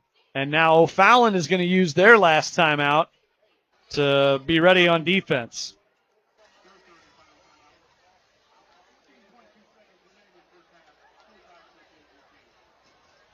So the chess game continues here. And that's, again, a huge penalty that gives Quincy at least an opportunity here to try to take the lead before the half. This is a very interesting play here, though, with 14.2 seconds. Nobody has any timeouts left now. So the only thing that stops the clock here is out of bounds, incompletion, or a penalty. So middle of the field, really, it would be awfully tough for Quincy to run a play middle of the field, get up on it, and spike it quick enough to save time for the field goal attempt. I could be 100% wrong because I've been wrong many times in my life.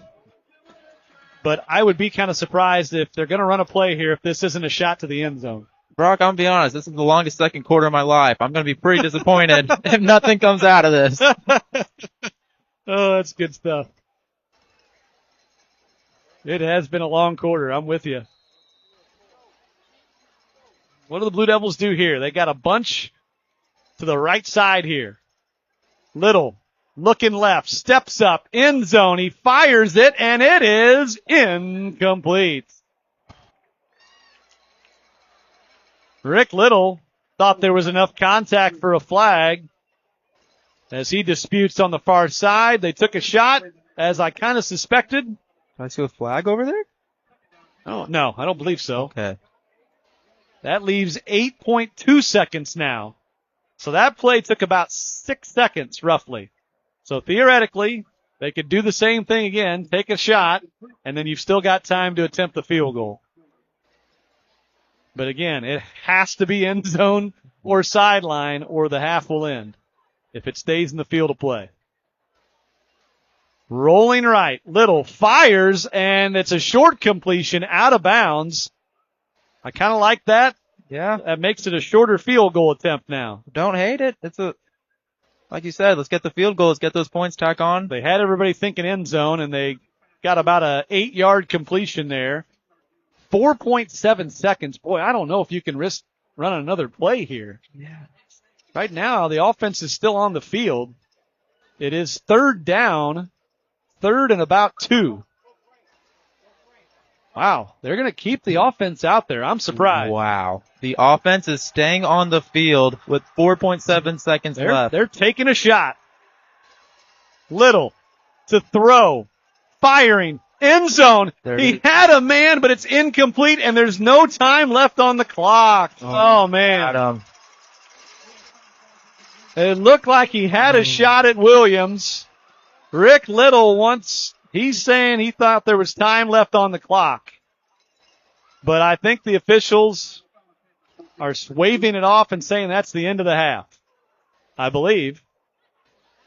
O'Fallon's heading off the field. They believe it's the end of the half. Do you know what the officials are at least discussing this, but I mean, it looked pretty clear to me that there was zeros on the clock as the ball hit the turf. I'm right there with you. That's what it looked like to me.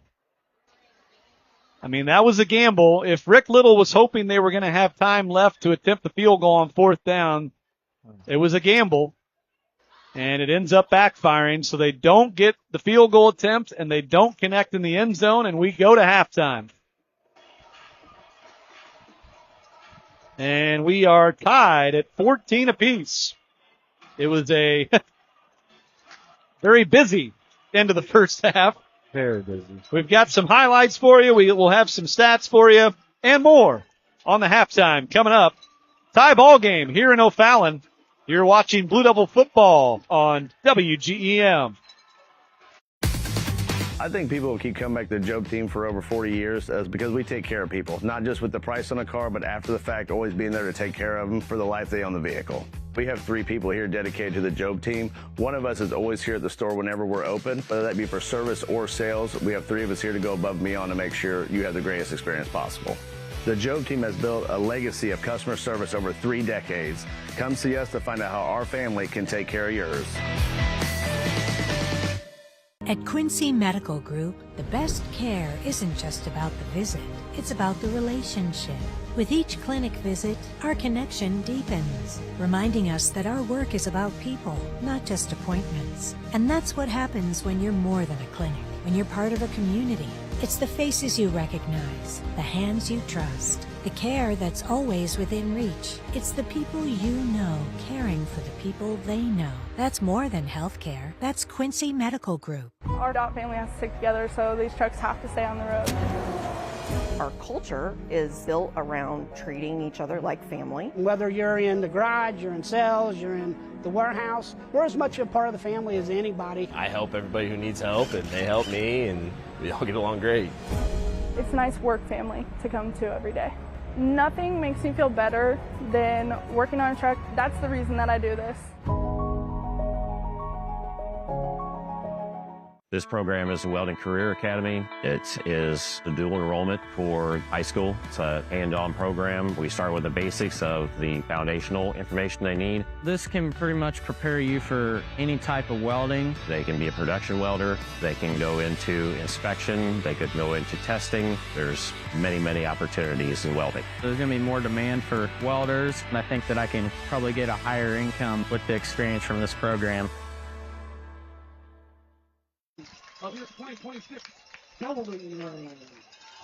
We are back in O'Fallon, and it is halftime of this Week 1 matchup between the Panthers and the Blue Devils. We've got plenty to get to on your halftime, and it is brought to you by Refreshment Services Pepsi. We'll get the first half numbers from the statisticians on the sidelines. We'll give you a few highlights from the first half as well, and you'll get Aiden and I's thoughts of what we saw those first 24 minutes as well. So stick with us. Glad to have you here for our opening broadcast of the season on the WGEM Smart TV app, WGEM News app, and WGEM.com. More to come on the halftime right after this here on WGEM. Refreshing Wild Cherry Cola meets smooth cream. The treat you deserve. Pepsi Wild Cherry and Cream. Treat yourself. How'd you get my number? Call 1-800-STEAMER. Your friend's got a good voice. So, what happened here?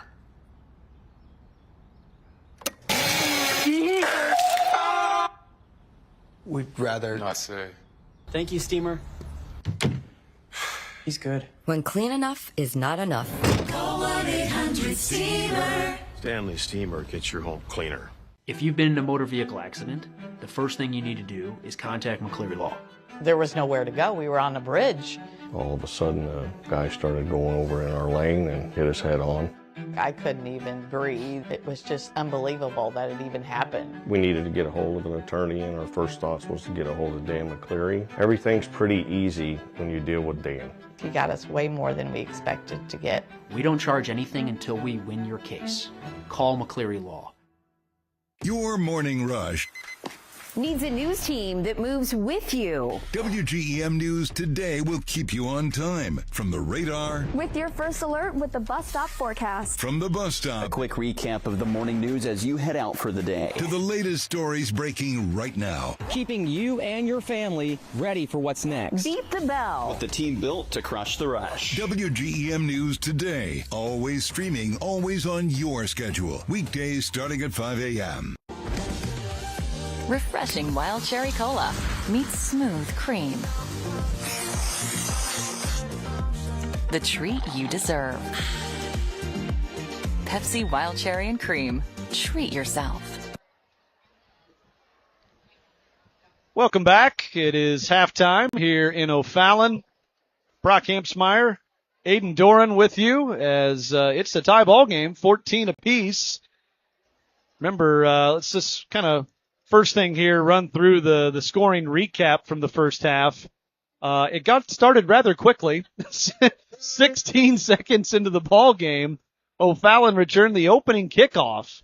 87 yards for a touchdown. It was, let me make sure I get the name right, Jackson Parker, who took it to the house on the opening kickoff tonight.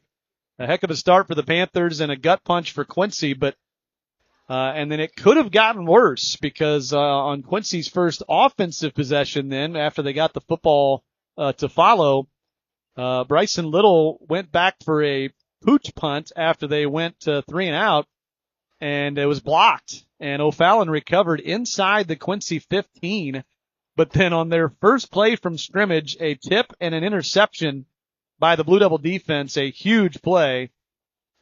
That flipped things around. Quincy then drove 90 yards after that interception, capped by the Braxton Williams 4-yard touchdown run. That tied the ball game.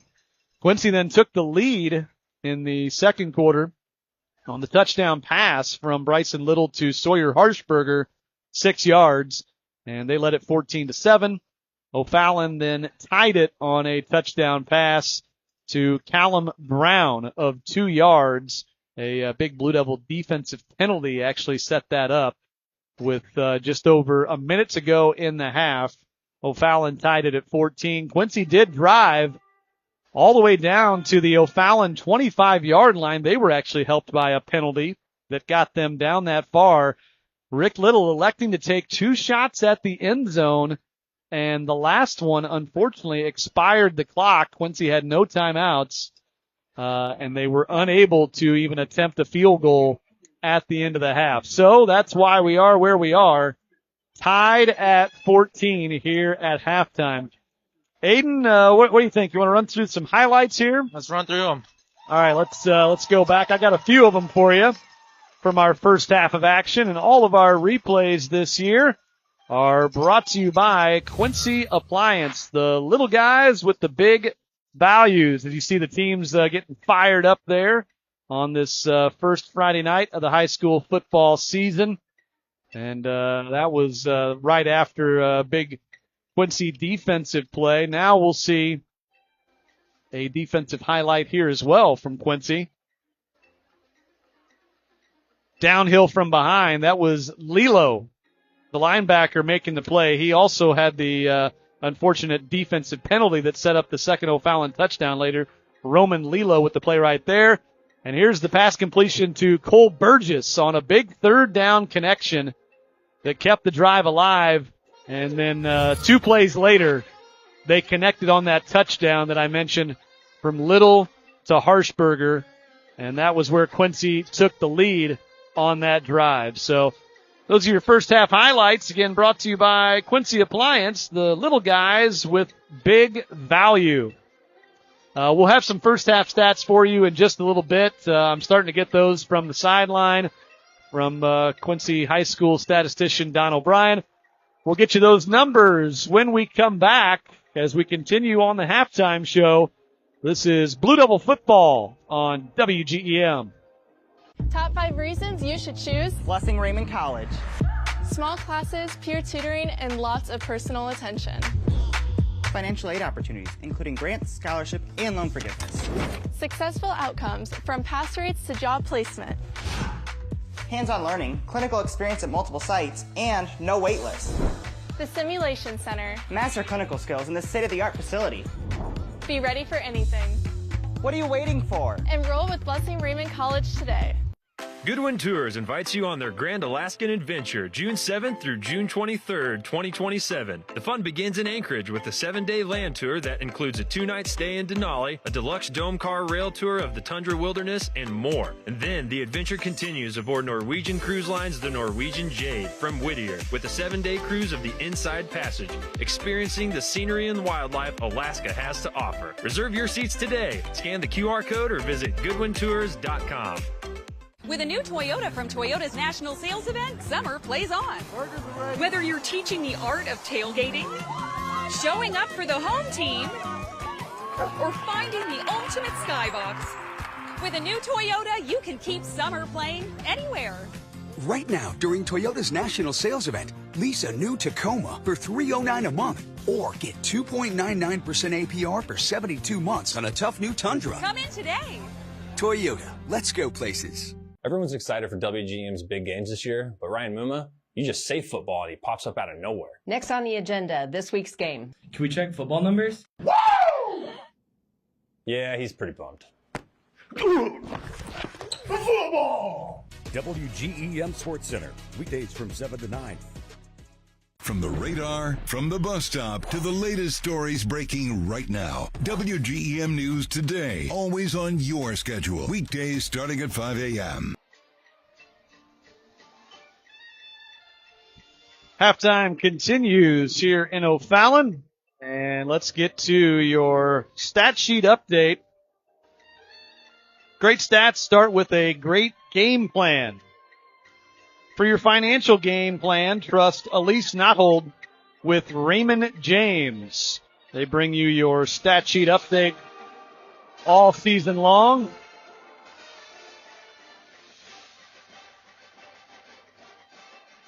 First half numbers. Let me switch screens here on my phone real quick. For Quincy, Braxton Williams with 13 carries for 64 yards on the ground. That, of course, includes that 4-yard touchdown run. He also has 3 catches for 58 yards. So, let's see. Let me see if I can do the math here on week 1. 122 yards of total offense in the first half for Mr. Williams. Noah Wells, 4 catches for 40 yards. Cole Burgess, 3 for 19. Sawyer Harshberger, 2 catches for 12 yards, including that 6-yard touchdown catch. Bryson Little, again, we noted, got off to a pretty rough start. A lot of incompletions early. He ends up for the half 12 of 24 passing for 129 yards. 50% completion percentage. You probably take that after the rough start he got off to.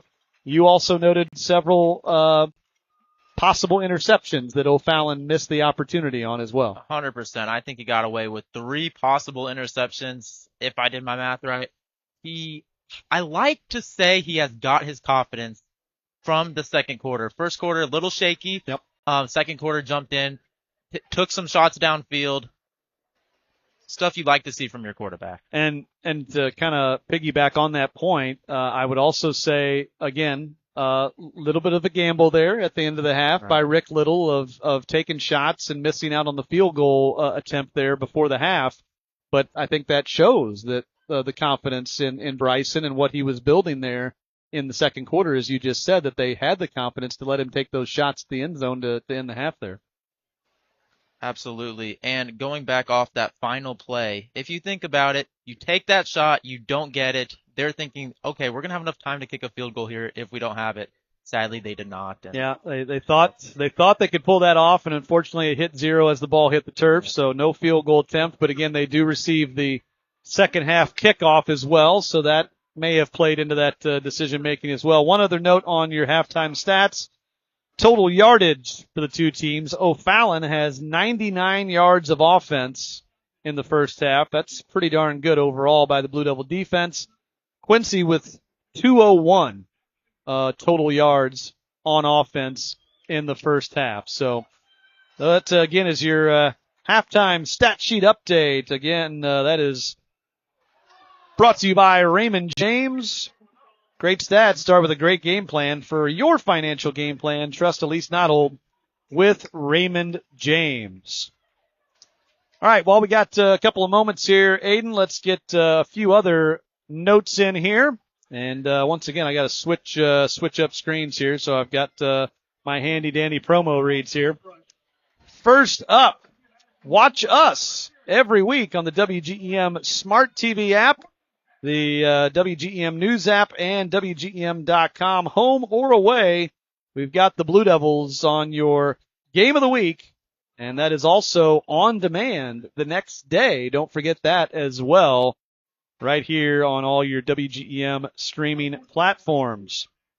And to switch gears, what is this weekend's forecast, you might ask? The WGEM First Alert weather team of meteorologists Brian Inman, Whitney Williams, Kyle Eck, and Nico Sanchez with Jesse Risley. They'll let you know. Watch WGEM tonight or download the free WGEM First Alert weather app. And we'll get to some more of those news and notes as we move forward, but let's take another quick time out here, and we'll come back and wrap up the halftime right here on WGEM. Decade after decade, Farm and Home Supply has been the place families turn for jeans that last. For style or for work, our jeans are made for every walk of life.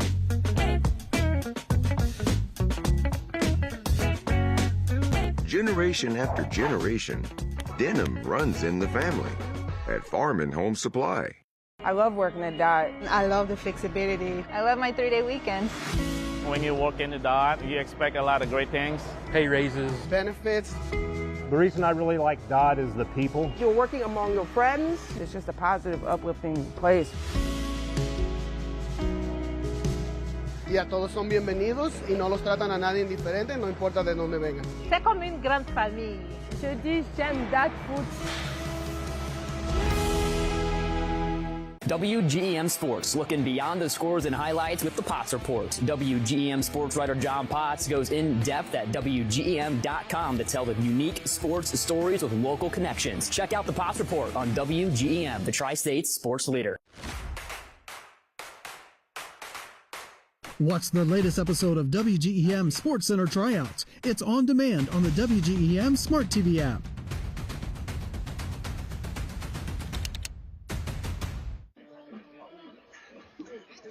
Halftime winding down here in O'Fallon. Couple more items to pass along for you.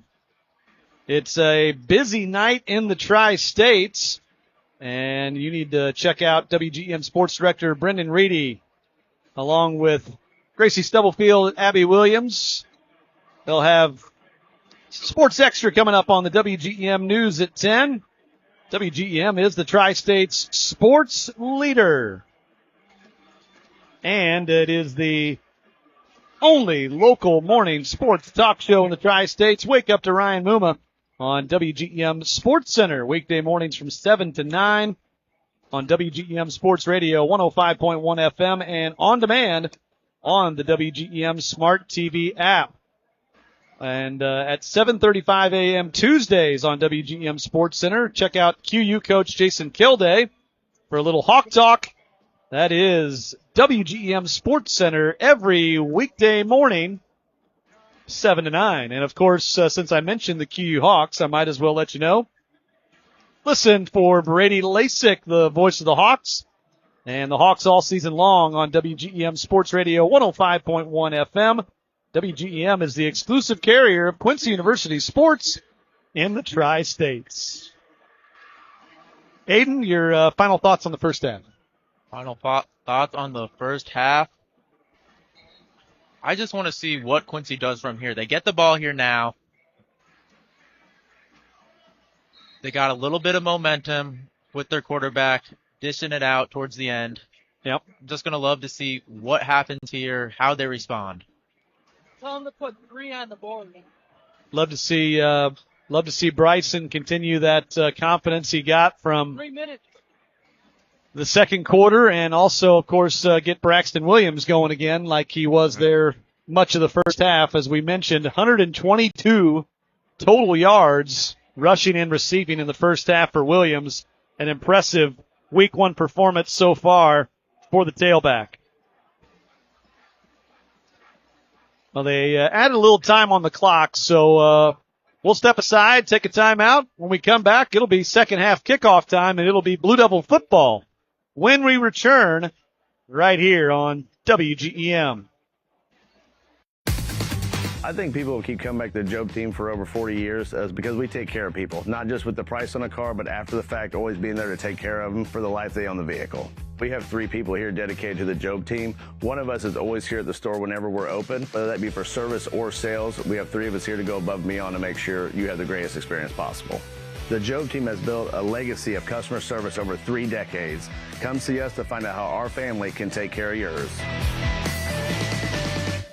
At Quincy Medical Group, the best care isn't just about the visit, it's about the relationship.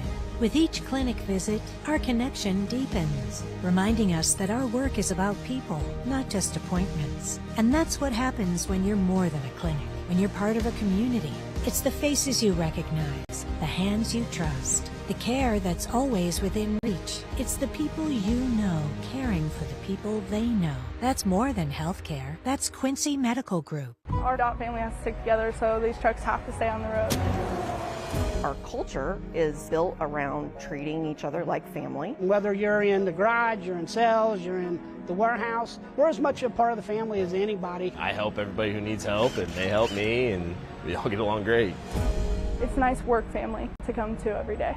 Nothing makes me feel better than working on a truck. That's the reason that I do this. This program is a Welding Career Academy. It is a dual enrollment for high school. It's a hand-on program. We start with the basics of the foundational information they need. This can pretty much prepare you for any type of welding. They can be a production welder. They can go into inspection. They could go into testing. There's many, many opportunities in welding. There's going to be more demand for welders, and I think that I can probably get a higher income with the experience from this program.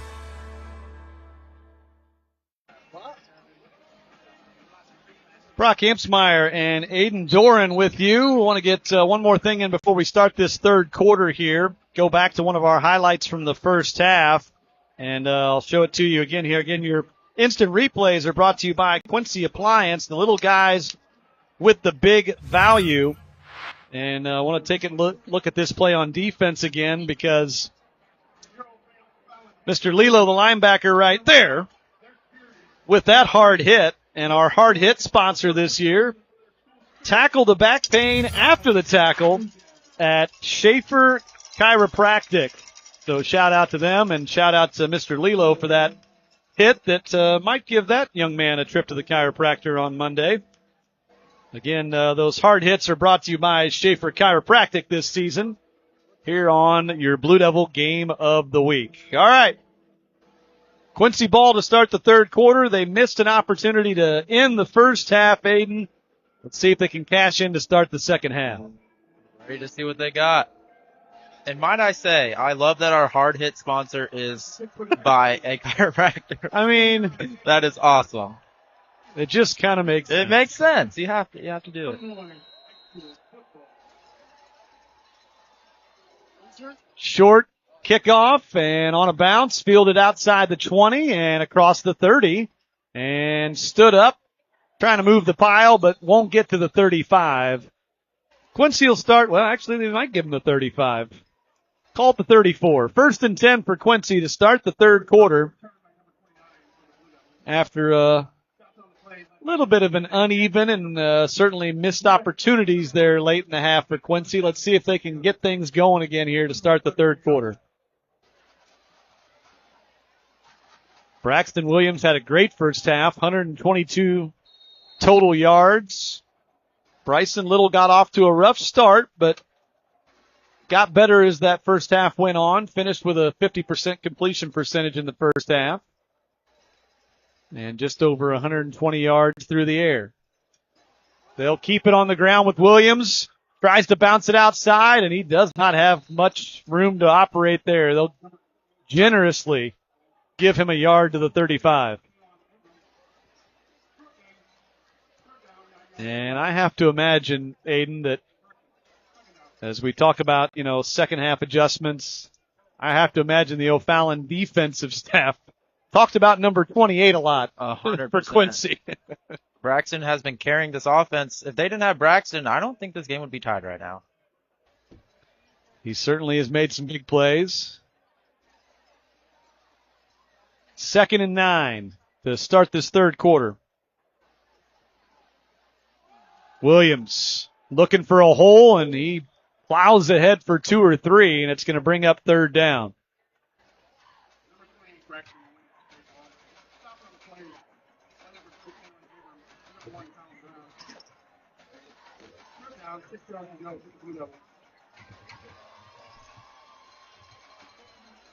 Third and 6.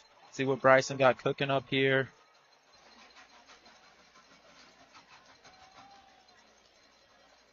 Apologize for the quick loss of signal there, but all is well. 3rd and 6.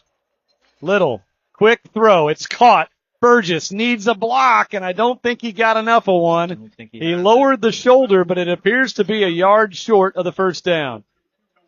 A good effort. 4th and 1, and a big decision here on the opening possession of the third quarter at your own 43-yard line. This would be a bit of a gamble to go for it here. But right now, they're at least going to line up. I think they go for it. Now remember, Little did attempt that pooch punt that was ultimately blocked in the first half. It did happen. Got to keep that in mind here. Will they try to draw him off? No, they snap it.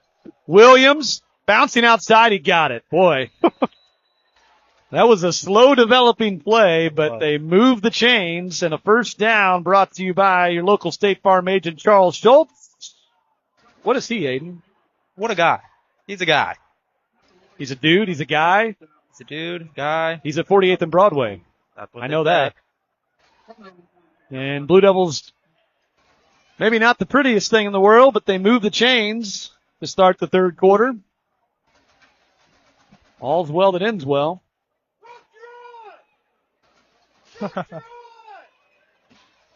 Somebody's fired up down below us. Yes, they are. Hand it to Burgess on the move. That actually, I think, counts as a pass. Completion right there. A little shovel toss on the sprint option, if you will. Don't hate the play. Burgess has the speed. They just bottled it up. He tried to cut it up inside, and there was nothing there. So call it 2nd and 10. Blue Devils have already chewed up 3.5 minutes to start this third quarter on this opening drive.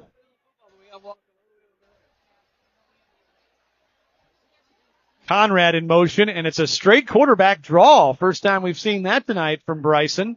And he's across midfield. Got about halfway home. Looks like it'll be about 3rd and 5. I cannot say I was expecting that play. Well, I guess that's all part of the process, right? Showing them something different now that you're into the second half. So Conrad was out there for a play. Now Williams back in the backfield. 3rd and 5, just across midfield. Little, quick throw, complete. Again, needs a block and did not get close. Pretty good pursuit out there by that O'Fallon defense, and it brings up another 4th down decision. Well, they went for it on their own side of midfield, so hard for me to believe they won't go for it here on 4th and 2 at the O'Fallon 46. You're already playing aggressive. You might as well go for it here on 4th and 2. Grinding away on this opening possession of the third quarter is Quincy. Tie ball game. End around. Harshberger looking for the corner, and he found it. Got a great block out here. Shout out to Williams.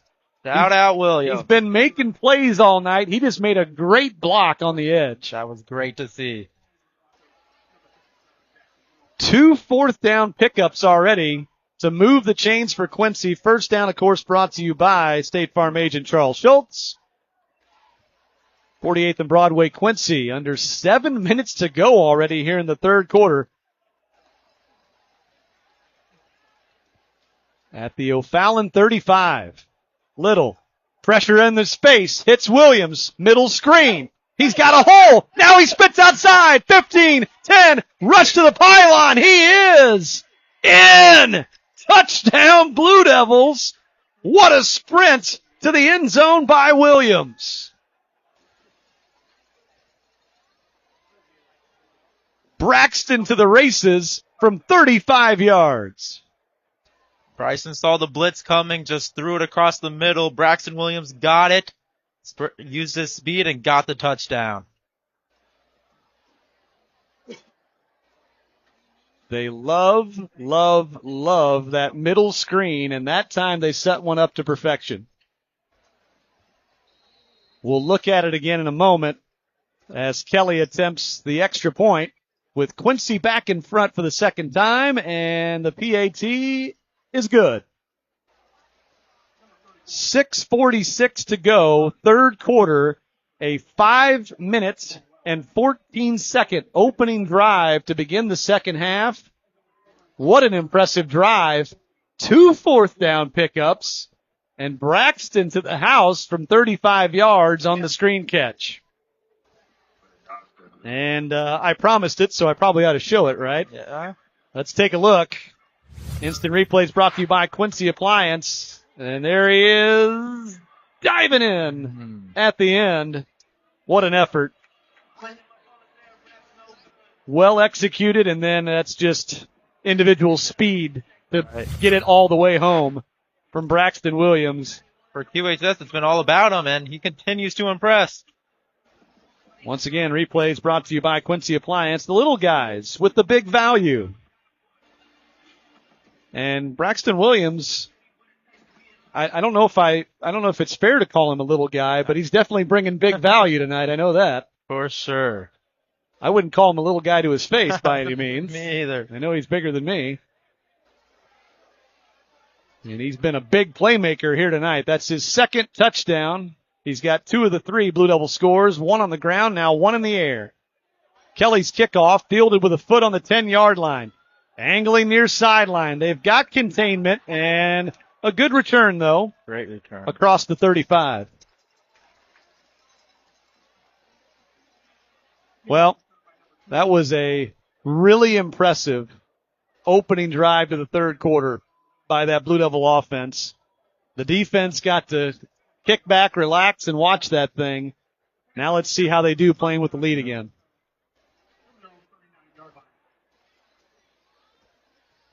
39-yard line is where they spotted it. And Gunnar Hoffman leading out that Panthers offense. Quincy's defense held them to just 99 total yards in that first half. Did a pretty darn good job overall. It was tied at the half. Now Quincy back in front with that impressive touchdown drive to start the third. Handoff. And boy, good finish to that run. As lowering the shoulder is Parker, and a pickup of about 8. Looked like that run was going to stop at about a 3-yard gain, and then he just lowered his shoulder, like you said, and got about 5 more out of that. I will say that. Parker and Luca Friedenberg as well, number 42. He's a big back. They finished some runs for this O'Fallon team. I'll definitely give them that. Parker's still in the backfield. On 2nd and 2, why not give it to him again? And he's got the first down. Hit from behind, falls forward in the hands of Bloyd with a Panthers first down at the Quincy 47. Under 6 minutes to go, third quarter. Great drives from both teams to start the third quarter.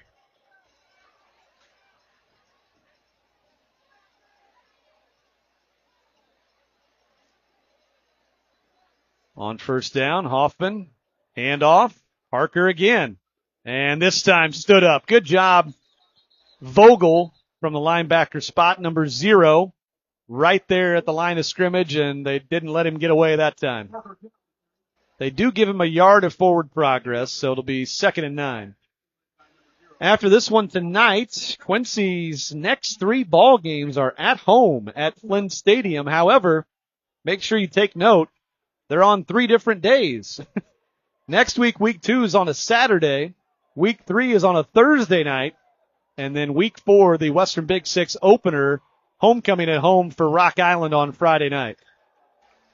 And that's a keeper for the quarterback, Hoffman, and he's dropped for a loss. That's going to bring up 3rd and long.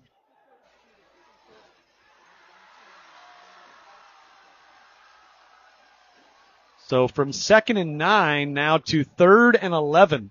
Great play there by Ilias.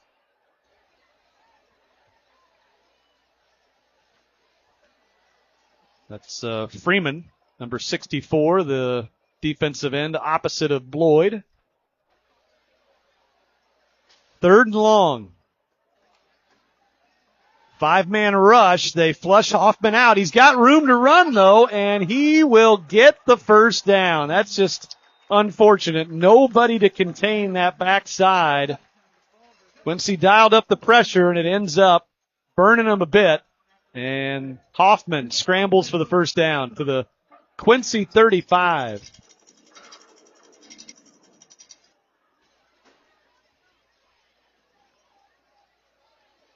And that's just kind of the way it goes sometimes. If you bring pressure, every once in a while you're going to give up a play. Right. You got to come back and try to get it done the next play. They bring pressure again. Caught here outside bubble screen. Look out. Ellis. Clear into the middle, inside the 20. And another first down for the Panthers. And all of a sudden, O'Fallon's on the move. Both teams with long drives to start this third quarter. Quincy ran off the first 5+ minutes on a touchdown drive. Levi Cashman just got there to stop the touchdown. Now the Panthers approaching 3 minutes on this drive. Quick throw to Ellis again. They force him inside, and he had help waiting that time. Short gain. And it'll be 2nd and about 6. Clock running, 3:20 to go in the third. We had a fast first quarter, an extremely slow second quarter, and now we're having a lightning third quarter so far. Not that I'm complaining or anything, because I'm not.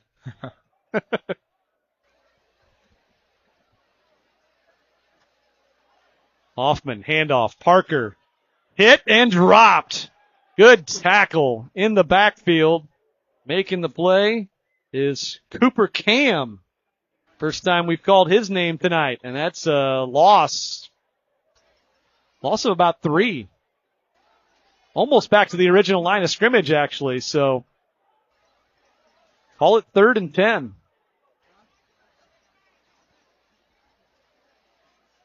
It's maybe just inside the original marker, so I guess technically 3rd and 9, but we're splitting hairs. All right.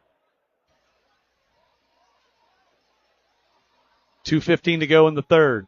Hoffman to throw, and that's over everybody's head. Cam again on the defense out there, defending the intended receiver. So back-to-back plays by the senior, and brings up 4th down, and they bring out the field goal unit. So Blake Keller, who missed from 48 yards in the first half, he'll try a much closer attempt this time, unofficially 35 yards from the right hash. Good snap, and that kick is way off. No good.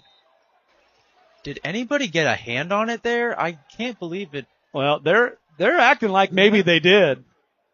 They are. Garrison Heisel, number 1, was hyped as if he might have gotten a piece of that. It certainly didn't look pretty, like it might have been tipped. It wasn't great contact off the foot either way. A great stand. Second missed field goal tonight for O'Fallon, and Quincy still in front by a touchdown. And they'll take over at their own 20. O'Fallon just wasted so much time off that drive. It's very disappointing. They did not put any numbers on the board after about that. 4.5 minutes on that drive, and they come up empty. Another bend but don't break by the Blue Devil defense. And now Little back out. Handoff, Williams. Small hole, and he plows his way in there for about 4.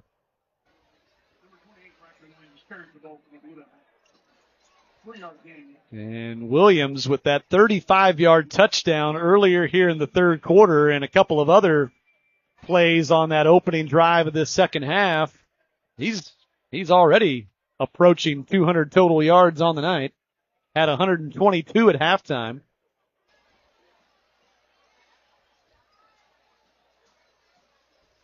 I've always said over the years I try to avoid doing math because it gets me in trouble, but pretty confident on that one. Don't worry. I'm right there with you. Caught outside, bubble screen, first down. Out near the 35, run after the catch. That's Burgess. The speedster. You want to put the ball in his hands at least a few times a night to see what he can do with it. And he moves the chains there. First down brought to you by State Farm agent Charles Schultz. What a dude. What a dude. Minutes ago, third quarter.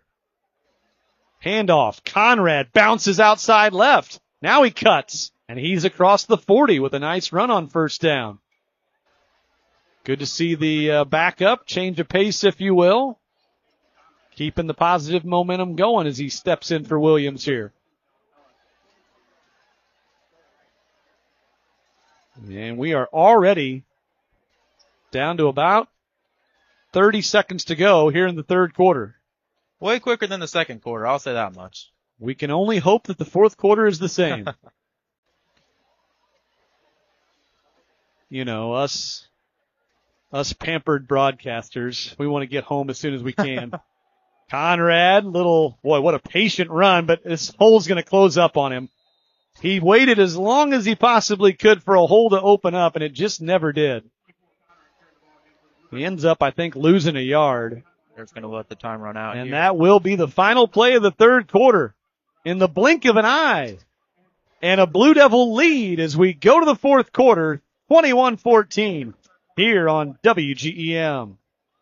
Your morning rush needs a news team that moves with you. WGEM News Today will keep you on time. From the radar, with your first alert with the bus stop forecast. from the bus stop, A quick recap of the morning news as you head out for the day. to the latest stories breaking right now. Keeping you and your family ready for what's next. Beat the bell. With the team built to crush the rush. WGEM News Today. Always streaming, always on your schedule. Weekdays starting at 5 a.m. Playing through.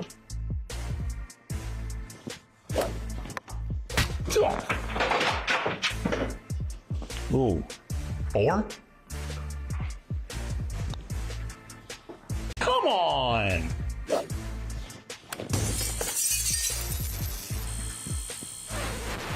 Who broke my weather wall? Listen to WGEM Sports Center weekday mornings from 7 to 9 from the Pepsi Zero Sugar Studio. Although schools are on break, Tri-State educators are already mapping out next year. So during summer vacation, we want to say thank you again and congratulations to this year's WGEM Golden Apple Award honorees. Thank you for all you do. You can rewatch all of their stories at WGEM.com/Golden Apple. And this fall, when the new school year begins, we'll celebrate a major milestone, 40 years of the WGEM Golden Apple Award.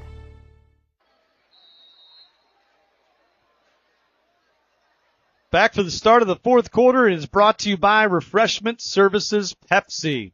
Brock Hampsmeyer, Aiden Doran with you. Quincy with a touchdown lead and complete out in the flat, fighting for first down yardage right at the sticks, and I think they got it. And that's the first catch of the night for Darian Brooks, the junior, number 6, and what a timely one it is. And a quick first down, Blue Devil first downs again, brought to you by State Farm agent Charles Schultz at 48th and Broadway, Quincy. To their own 45-yard line, right at it, and enough for a first down to start this fourth quarter. Again, O'Fallon missed their second field goal tonight in that third quarter as well. Helping Quincy maintain this lead. That pass is complete. Looked like it might have been deflected, but it still found its way to Brooks. Back-to-back completions to the junior. That one for 8 yards. So getting that quick passing game going a little bit here.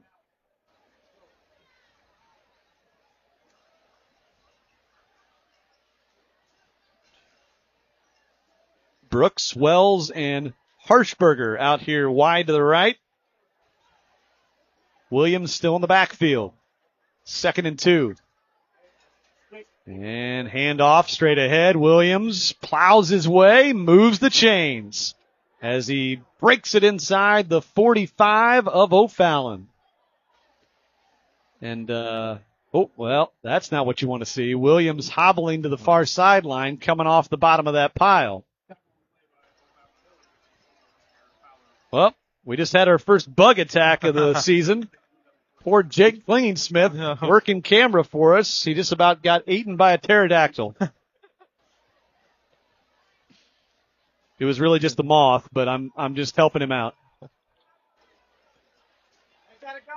Minute gone in the fourth quarter. Again, you worry a bit about Williams. You hope he's okay. Hobbled off on that last run. Here's a run after the catch. I believe that's Burgess on the far side. And now we got a whistle, and what do we got? We got an injury. What do we got here? Cannot tell. Yeah, I think looks like an O'Fallon player maybe down all the way on the on the Quincy sideline over there. Yep, I see it now. Gets lost in the traffic over there. Boy, they motioned immediately though, which is usually not a great sign. So, gosh, we hope this isn't any worse than it needs to be here. You don't want anybody getting injured, but especially week one. You know, we've seen, no surprise, a couple of cramping episodes here tonight, but, well, good to see him back up on his feet already. That's good. That is a great sign. That is number 13, Andrew Workman. We've seen him at wide receiver as well, playing both ways. And he's just a little hobbled as he tries to make his way all the way across the field here.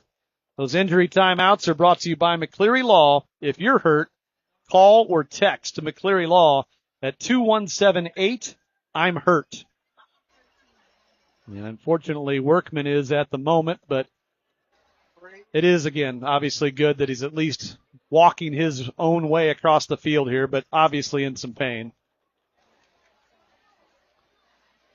That Burgess run after the catch was good for 6 yards, so it's a 2nd and 4 coming up here as Quincy's grinding out.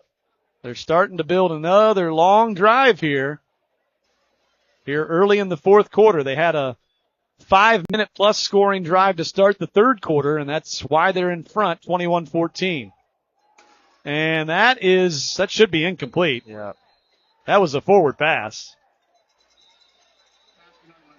I mean, that wasn't even close. 100% a forward pass. I don't see why they would. Right now, it looks like they're ruling it a fumble, which that is so incorrect. And now we see Grant, number 56, coming off again. He's had issues all night long with different minor issues that have taken him off the field. I mean, that was clearly a forward pass. Yeah. That should have been incomplete. Instead, it's ruled a fumble, so it ends up a loss of, let's see here, about 9 yards. So it goes from 2nd and 4 to 3rd and 13. That is a tough break for Quincy.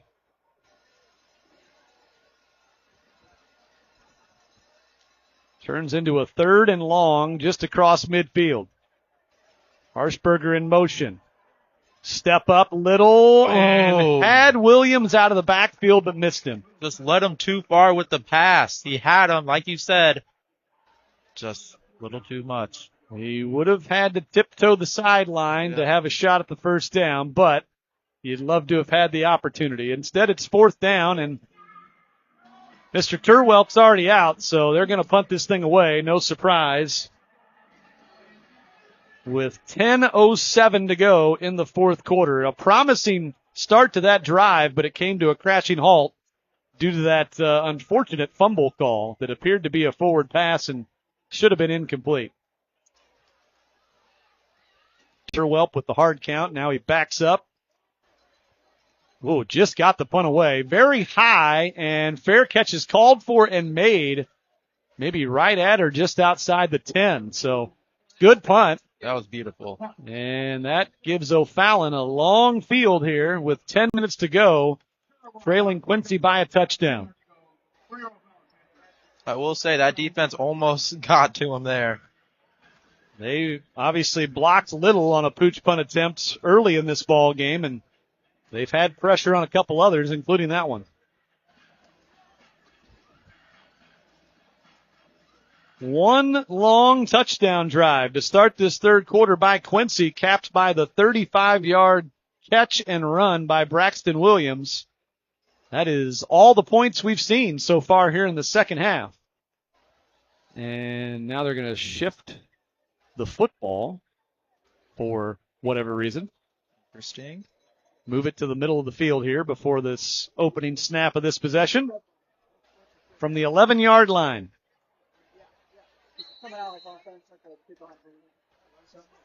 Blue Devil defense has been pretty darn good tonight. Can they keep it up? Complete out in the flat and turning it upfield, and that should be enough for a first down. Run after the catch. That's Friedenberg out of the backfield. And a pickup at 12.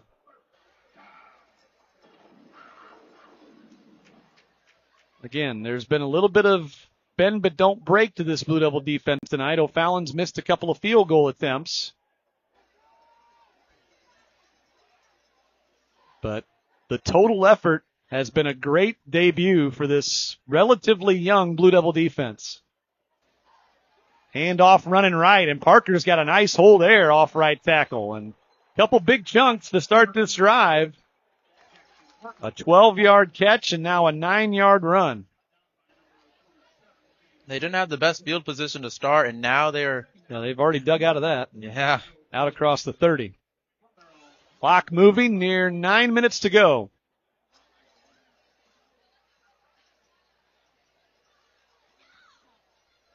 See if they hand it off on short yardage here. They do, and stuffing it. Dropped for a loss right there by the Blue Devil defense to force a third down. Parker on the carry. Quick look at that replay brought to you by Quincy Appliance. Right there to meet him in the backfield. Love to see that. Now 3rd and 3. Quick throw going deep, and he's got a man. Ellis, it's a foot race, and he will take it to the house. On 3rd and 3, it's a 70-yard touchdown. Ellis beat his man, and for one of the few times tonight, Hoffman takes a shot and connects. What a huge play from the Panthers. And a PAT away from a tie ball game again.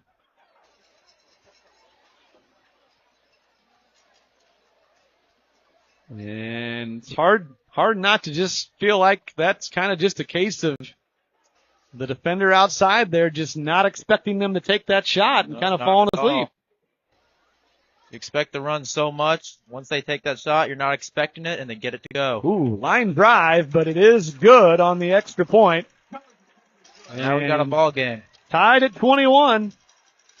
Brand new again with 8 minutes and 16 seconds to go.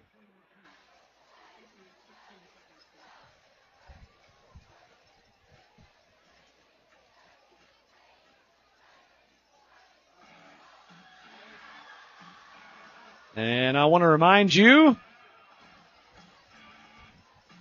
check out TGI Football on demand on the WGEM Smart TV app. Preview show focusing on local high school and college football. Ryan Muma and Abby Williams break it down. Can't miss all the local football talk on TGI Football, free on the WGEM Smart TV app.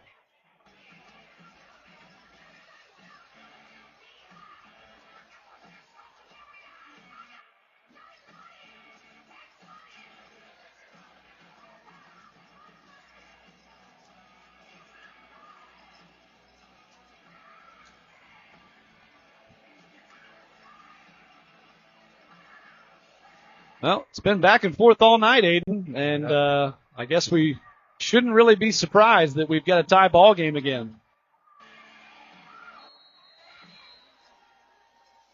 This kickoff, another short one, angled and fielded on a bounce. Ooh, a little mishandled there, and fortunate to retain possession, and that ends up dropping them inside the 25.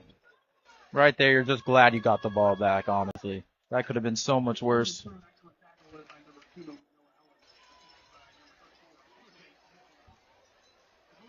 Well, it's been an opening week of read, react, and respond. You got that right. I don't have any other R's right now. Otherwise, I'd throw them out there too. See if the offense has another response.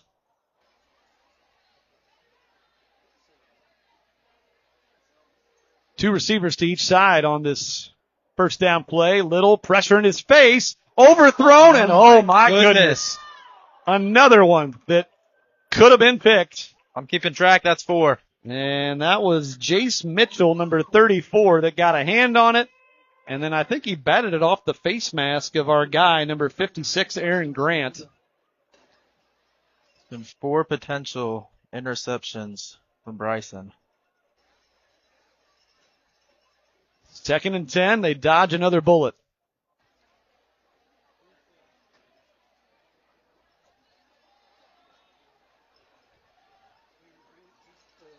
Again, Quincy, 3 straight home games after this week 1 road trip. Little kind of forced to take off here. He spins and he falls forward. He picks up a nice gain, actually. It's going to bring up about a 3rd and 4. Quarterback number 7, Bryson Lewis. I don't think that was by design, but Little definitely made something out of nothing there. Looked like he kind of just reacted to what was given to him. Made a play out of nothing. And that's certainly something that you got to do from time to time. Ball right at the 30. It is 3rd and 4. Little. Quick throw to Williams out of the backfield. Got to beat one man, and he does. First down out near the 40. And they are all brought to you all season long by State Farm agent Charles Schultz. Another Blue Devil first down. And another big, how many times have we said that tonight? A big 3rd or 4th down pickup by this offense.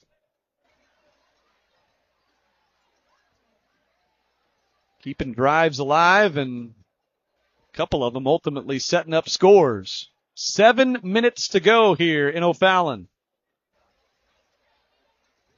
Hand off Williams, nothing fancy, and he got stood up that time. Yes, he did. Short gain before he was driven backwards. They will, I think, give him a couple. 2nd and 8.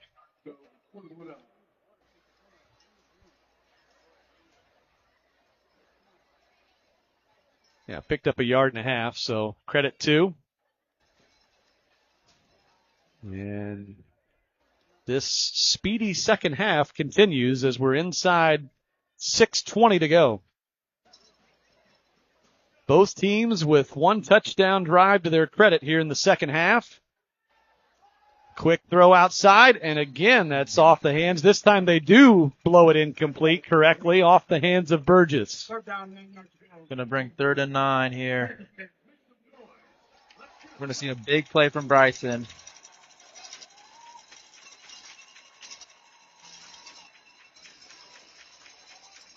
Well, they've picked up a couple of these 3rd and longs tonight.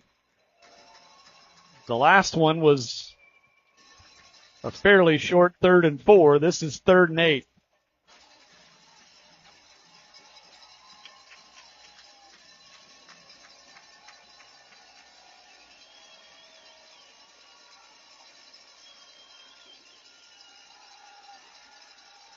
Over the middle, got him in! Wells, first down. That ball may have come out, but he landed on it anyway. First down at the O'Fallon 39 for the Blue Devils. What a huge hookup from Little to Wells. Great reaction by Wells there. Noticed the ball came out and just jumped on top of it. Let's take a quick look at that one. Your replay is brought to you by Quincy Appliance, the little guys with the big value, a bullet down the hash. And yeah, I think that did in fact come out, but fortunate for Wells, he rolled right on top of it. Brought to you by Quincy Appliance. And now timeout. Yeah, Quincy will burn one here. A little discombobulated after the big play. 5:31 to go. And tie ball game, but I tell you, there's something to be said, and this is one night, one game, but if this is the precedent that they're going to set of being an offense, being a team that comes up big on 3rd and 4th downs, that is a great part of your DNA to have if you can have that all season long.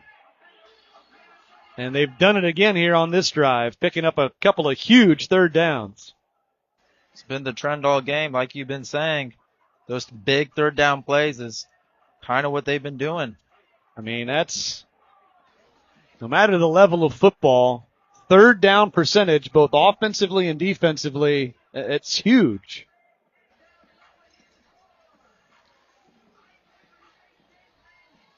And Noah Wells has been fairly quiet tonight. He's the leading receiver from a year ago, one of the senior leaders of this team, and he comes up with a huge catch right there. From the O'Fallon 39, 1st and 10. And on the ground to Conrad, and he's just going to plow ahead. Tell you, that did not look like much, and he ends up picking up 6.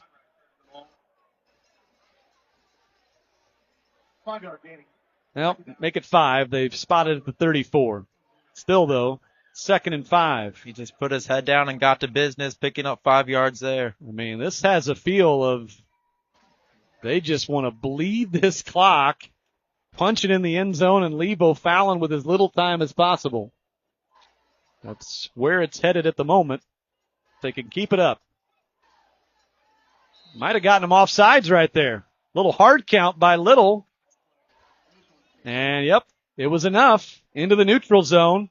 And a free first down right there. 5 yards to the 29.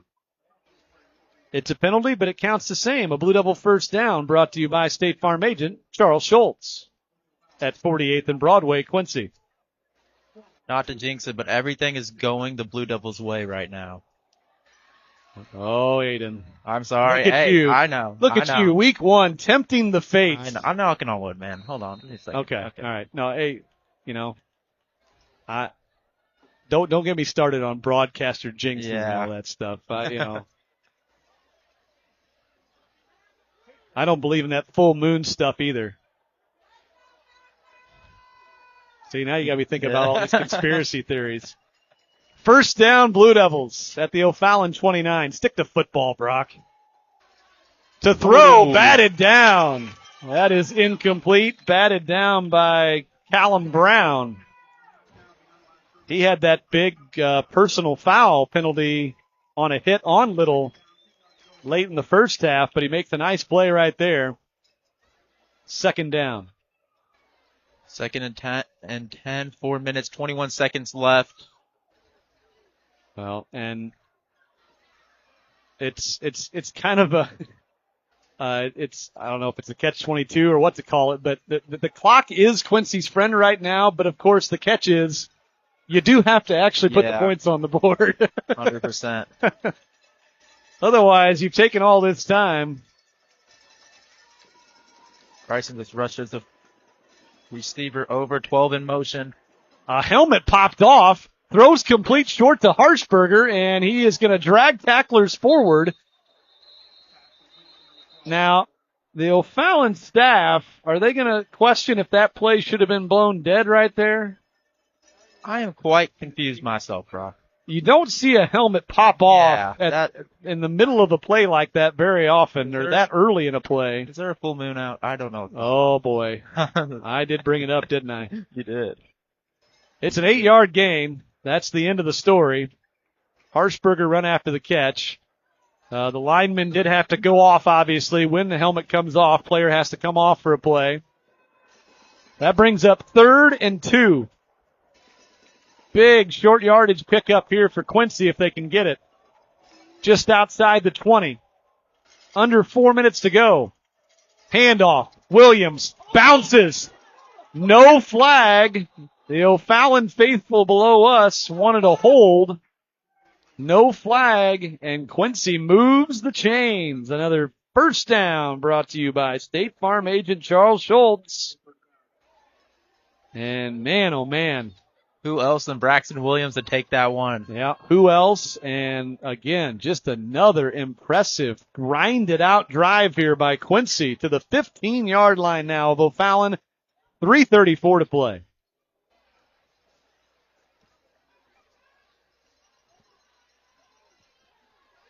Handoff, Williams, not much there, and he has stood up quickly, just back to the line of scrimmage, I think. 2nd and 10. And I think that run right there, Aiden, is an indication to me that Rick Little is really leaning into the clock here. 100%. They want to burn, again, as much of this as they possibly can before they put any points on the board here. O'Fallon with 3 timeouts still remaining. May even hope to force them to start using timeouts here on defense. 2nd and 10, little end around to Harshberger. Can he get to the corner? Just barely. He'll pick up a few as he dives out of bounds, which that's actually probably not what you wanted to do, really. Nope, not at all. And now you got another, looks like O'Fallon player down on the far side. And might be another cramping situation because his teammate is already stretching his leg out over there. Clock stops with 2:44 to play. injury timeouts, again, are brought to you by McCleary Law. If you're hurt, call or text McCleary Law at 2178. I'm hurt. And again, no shock on a humid Friday night in August that we're seeing cramping issues. It's kind of a week one rite of passage in football almost. Still hate to see it. Well, at the risk of sounding like the proverbial broken record here, the Blue Devils have accomplished a lot on this drive. It has been really impressive.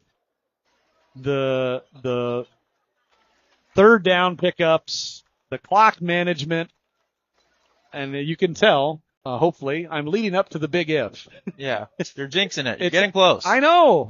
It's all great, but they got to finish it off. That's right. Got to finish it off. That's number 4, by the way, Kellen Gass.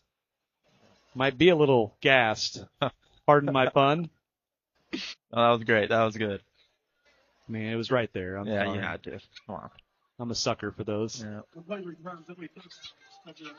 Brings up a 3rd and about 7 here for Quincy. Outside the 10. 2:44 to play. Tie ball game. Williams goes in motion, and they whistle it dead. Man. Which tells me either false start or did the play clock run out? False start. False start, yep. So they make it a little bit more difficult on themselves here. Right side, still in field goal range.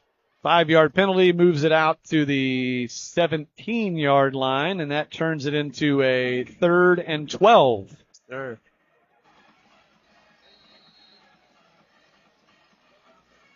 You're certainly well within field goal range, but obviously the goal was a go-ahead touchdown with as little time on the clock as possible, but now that's going to require a big play right here. Hey, they're known for this. 3rd down situations. They've been converting. Little rolling right. Looking back over the backside. He's got a man wide open. Wells, he's out of bounds. 1st down, Blue Devils. Do you believe it? They do it again. And what a play call right there. And now we got another O'Fallon player cramping up all the way on the far side. But nonetheless, they've done it so many times tonight. That time, guys, that was just a perfect play call. That was great. That was a great play call. They drew everybody's eyes to one side of the field, and good old Noah Wells was just hanging out all by his lonesome on the backside. I will say I did call that. I did say they are huge on 3rd down plays. See it again, and they converted. Well, on this night, you've got a pretty good shot at calling. I know. They've been doing it all game. At the 3-yard line on 3rd and 12. Maybe the most impressive one yet. On a night when they've been great on 3rd and 4th down, moving the chains. I guess I should obviously give the shout out as well. Another big 1st down brought to you by State Farm agent Charles Schultz at 48th and Broadway. And now they get the opportunity back to punch it in the end zone when it was looking like they might be held to a field goal attempt after this long, impressive drive here into the late 4th quarter. 2:34 to play. Now at the 3-yard line, 1st and goal. As we're getting down to the wire here, QHS still has 2 timeouts, O'Fallon with 3. And they started to line up, but now the official says what? He's waving off somebody. I don't know if he's worried about people in the back of the end zone there. I'm not sure what. Maybe somebody getting too close to the field to play there. Okay, the cheerleaders. They are moving them back. Interesting. Great safety by the ref. Gotta love that. Yeah, I'm just gonna let that one go. I was gonna say something, but I'm just gonna let it go. It's week 1. It's week 1.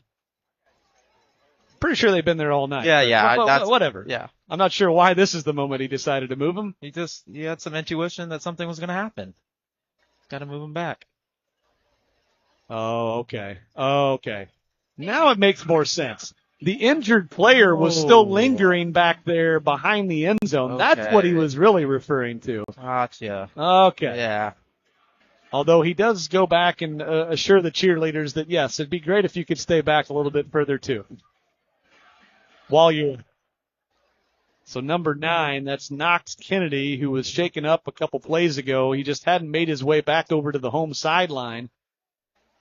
And unfortunately, cramping, jumping up and biting a couple of Panthers here of late. All right, here we go. 1st and goal. Handoff. Williams up the gut. Did they plow the road? Yes, sir. Touchdown, Blue Devils. 3 yards out. Braxton's 3rd of the night. Braxton is the man of this game. My goodness. And that was just the middle of the line saying, follow us, big boy. We got you. Now credit to the line. Braxton followed him through and got his 3rd touchdown of the game. See if they can take one on here. Quick peek here brought to you by Quincy Appliance. I mean, look at that push. I mean, there's 3 or 4 linemen in the end zone before Williams was. Kelly's extra point is good.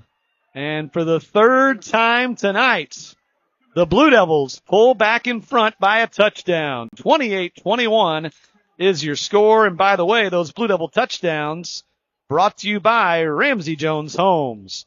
From first home to forever home, Ramsey Jones Homes makes your dream home a reality. And Braxton Williams has been making it a reality all night long. He's got to be either knocking on the door or already at 200 total yards tonight. And that is his 3rd touchdown. 2nd on the ground. He also caught one on that 3rd quarter scoring drive. And he has come out and made a statement that I can be this team's workhorse this year out of the backfield. The bell cow of this team is what it's seeming to be. 2:29 to play. And again, the time management was impressive on that too. Just grinding out the clock.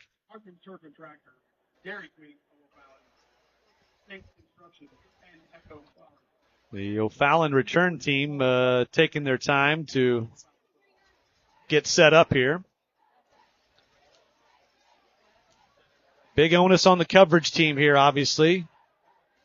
We know they got hit for the opening kickoff return for a touchdown. Got to be sound here, and obviously you want to try to make them go as long of a field as you can. Will he kick it all the way deep here? Let's see. He does. End over end inside the 10. Ellis on the return. Comes near sideline. And he's got room to the 40 before he's hit out of bounds. That is another good return. And O'Fallon has good field position. And all 3 timeouts with 2:21 to play. Your O'Fallon Panthers take over 1st down, 10 yards to go. 2 minutes, 21 seconds remaining in the contest.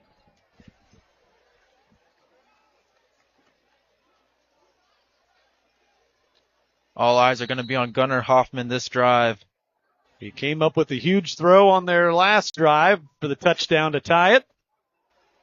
And he will put it in the air here. Pressure in his face and bobbled but caught by Ellis.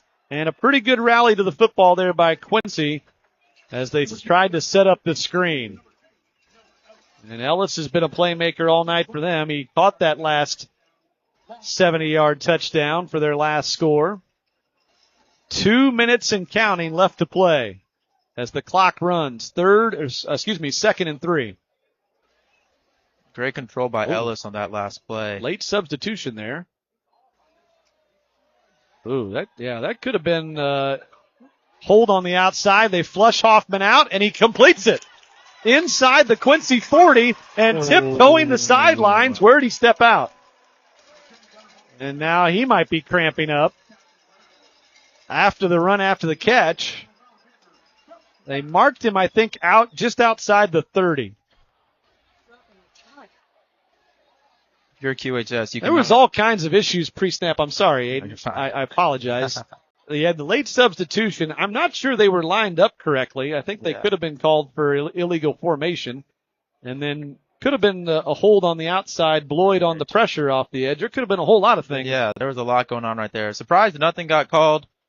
But if you're QHS, you can't afford those big plays, even though there was a lot of antics going on previous. A little bit of a broken play that they made something out of nothing there. And we've seen Quincy do that tonight too, so turnabout's fair play. Minute 38 to go. And they've still got all 3 timeouts.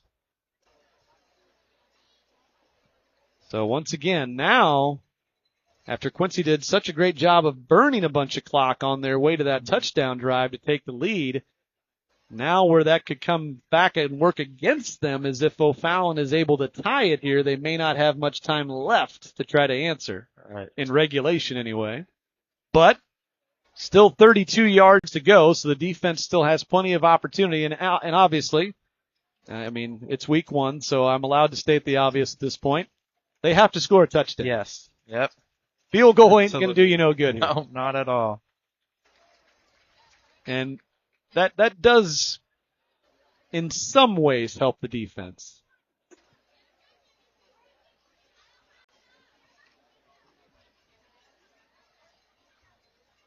And that is, well,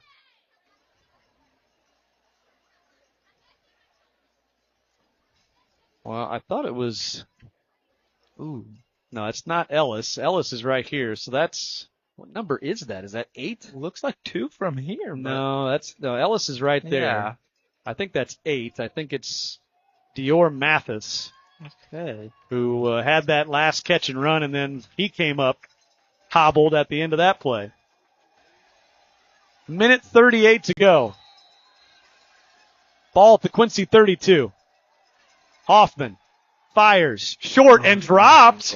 And it is whistled incomplete. That was close, somewhat close to a lateral, but it did appear to be a forward pass. And Ellis with a rare miscue. 2nd and 10. Stops the clock. Minute 34 to go. And it's incredibly clear, and I don't blame them. They're trying to get it in number 2's hands as much as they can, because he's been a playmaker for them all night. Then Ellis for them, and Williams for us. 2nd down. Rolling out left. Hoffman, a little shovel pass. Did he catch that? No, they're going to wave it incomplete, which probably is a good thing because he would have lost yardage. Friedenberg tried to make a off-the-turf catch, but it's going to be 3rd and 10. And the Quincy faithful, the 100 or so faithful that made the trek down here to O'Fallon tonight, trying to make as much noise as they can over there at the suggestion of the coaching staff. You can hear them, that's for sure. Minute 28 left to go, 3rd and 10. Big play right here. 4 down territory for sure either way. Hoffman has time, fires near side, and it is incomplete. Intended for Ellis, but he couldn't dig it off the turf as that throw was short. And now, what could be the ball game. 4th and 10. Albeit, though, O'Fallon does still have 3 timeouts, so even if they turn it over on downs here, they could potentially get the football back. Right. But potentially, ball game on 4th and 10 coming up.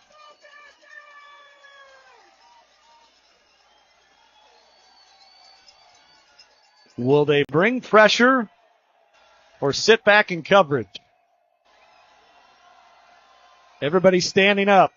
Just a 3-man rush. Hoffman fires. It is caught right at the sticks, and it's going to be enough. Right at the sticks. Ooh, now a late flag. A really late flag.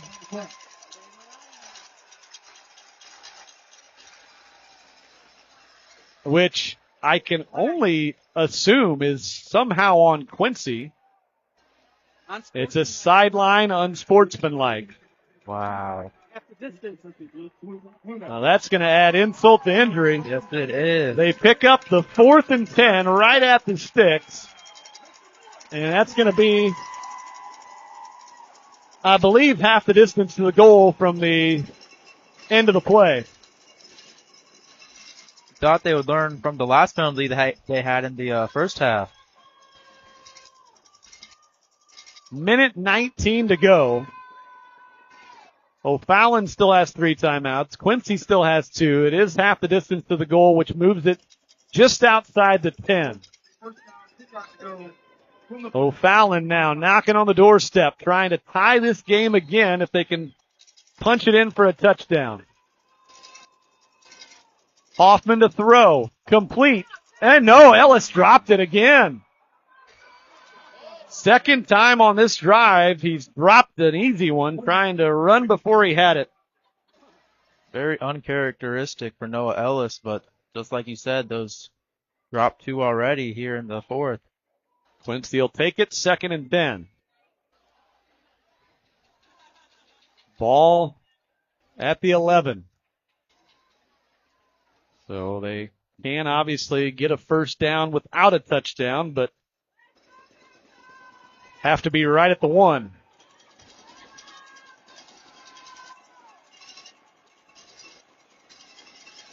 Second and 10. Hoffman, flush to his right, throwing, complete, and hit out of bounds on a short gain. Stops the clock with 1:11. And see where they spot this. Maybe the 7? It's hard to tell from here. Call it the 8, actually. So 3rd and a long 6 or a short 7. Take your pick. Hoffman flushing left. Looking end zone. Now hit as he throws back line. And caught. Ellis. Touchdown Panthers. What a touch pass by Hoffman. And we are a PAT away from another tie ball game. You cannot make this up, man. Just both teams. What a boxing match this is turned into. Chaotic. Just trading punches.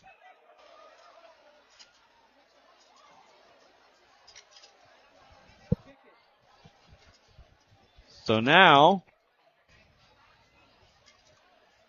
well, first and foremost, let's worry about the PAT, I guess, before I start talking about scenarios.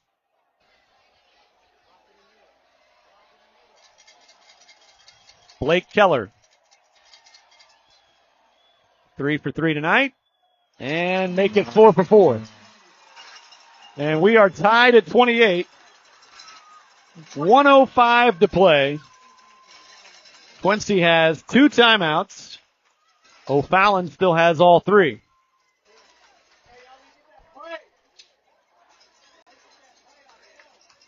And so the fact that they are able to punch that in and tie this game goes back to what I brought up earlier of as impressive as that last Quincy scoring drive was and burned all that time. Since O'Fallon has now been able to answer, it doesn't leave Quincy with much time left now to try to answer back. Got 1:05 to make some magic happen. 2 timeouts. Now, obviously in this scenario now, in a tie ball game, you're just talking about trying to get into field goal range. Right. That's all you want. You get a touchdown, great. But you're just trying to give Connor Kelly a shot.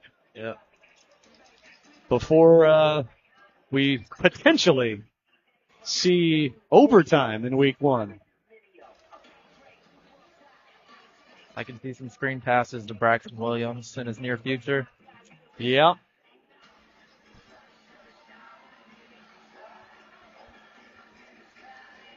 Why can't my fantasy running backs play like this?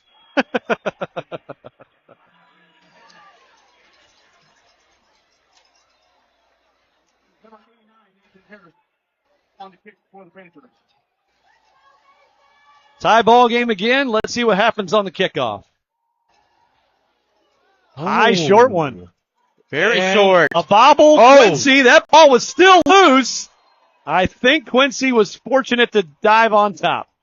Boy, oh boy. Wow. That could have gone bad quick. Dax Turwell, Johnny on the spot. Near disaster. But because they're able to save possession, that gives Quincy really good field position. I'm surprised, but I'm not. They've been kicking that way all night, so it's not like that's, all of a sudden out of character. I just thought they would have tried a little bit deeper than that. From the 38. Can Quincy get into field goal range to take a shot before the end of regulation? For receivers, Statue of Liberty, Williams breaks outside, breaks a tackle across midfield. He's out of bounds near the 40. Braxton Williams. It is his night. Oh, yes, it is. And we might have another player shaken up.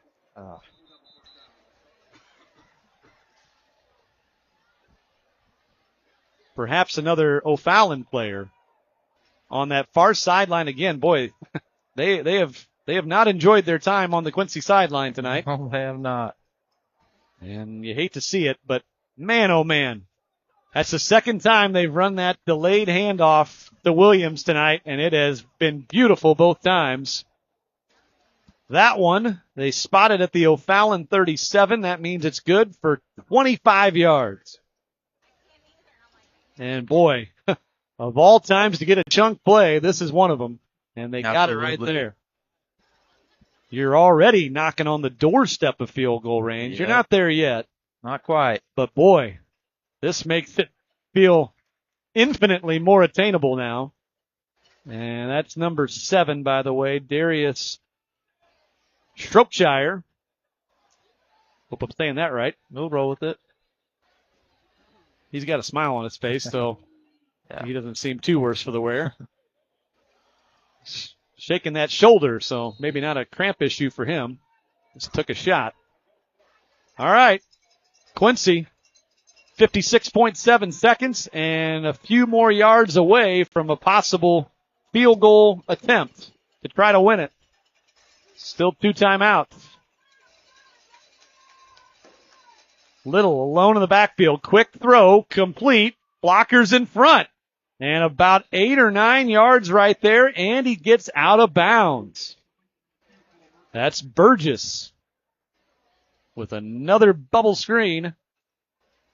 And a nice chunk to the 28-yard line. Good for 9. Haven't had to use a timeout yet. And I think we can at least safely say they're within a field goal attempt range here.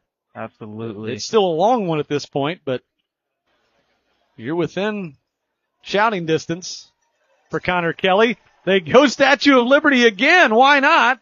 And he picks up the first down near the 20, and they stop the clock to move the chains. First downs, of course, brought to you by State Farm agent Charles Schultz of Quincy. Now the clock winds, and Quincy's not in a hurry yet. They're in range at the 20. You'd love to punch it in the end zone to finish it, and that pass is batted down. Boy, now we got a flag. Flag on the near side of the field. Pass was batted down. Another dangerous one. Very dangerous. He read that all the way. I don't know what this flag's about on the other side of the field. Stops the clock with 31.9 seconds. And it's on O'Fallon. Illegal substitution. Don't see that very often. They must have tried to sneak someone in on the near side down here and hope they got away with it. That's going to be 5 yards. Should be 2nd and 5, I believe. Spotted at the 15-yard line. 31.9 seconds. You're well within Kelly field goal range. Yeah, it is first down, excuse me, because of the penalty. You'd love to punch it in the end zone to finish it off and leave no doubt. Fake handoff. Going back to Williams out of the backfield. Oh. And that ball either slipped out of Bryson Little's hand or he just flat underthrew it. And again, one that could have been picked. Jeez. That was Friedenberg who's out there on defense.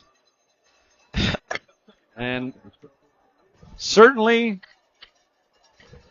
regardless of what the end result of this ends up being, Bryson Little is going to have plenty to learn from on this game one tape, and he has certainly dodged some poor throws. Oh, yes. It could have been absolutely worse than this. I'm counting 6 good news close interceptions. Good news for the moment. Yep. 2nd and 5 on what ends up an incompletion. 26.8 seconds. Yep, keep it on the ground. Williams, 10. And he's inside the 10, first down. And who's going to stop the clock? O'Fallon will. Fallon. Yep. Not a surprise, really.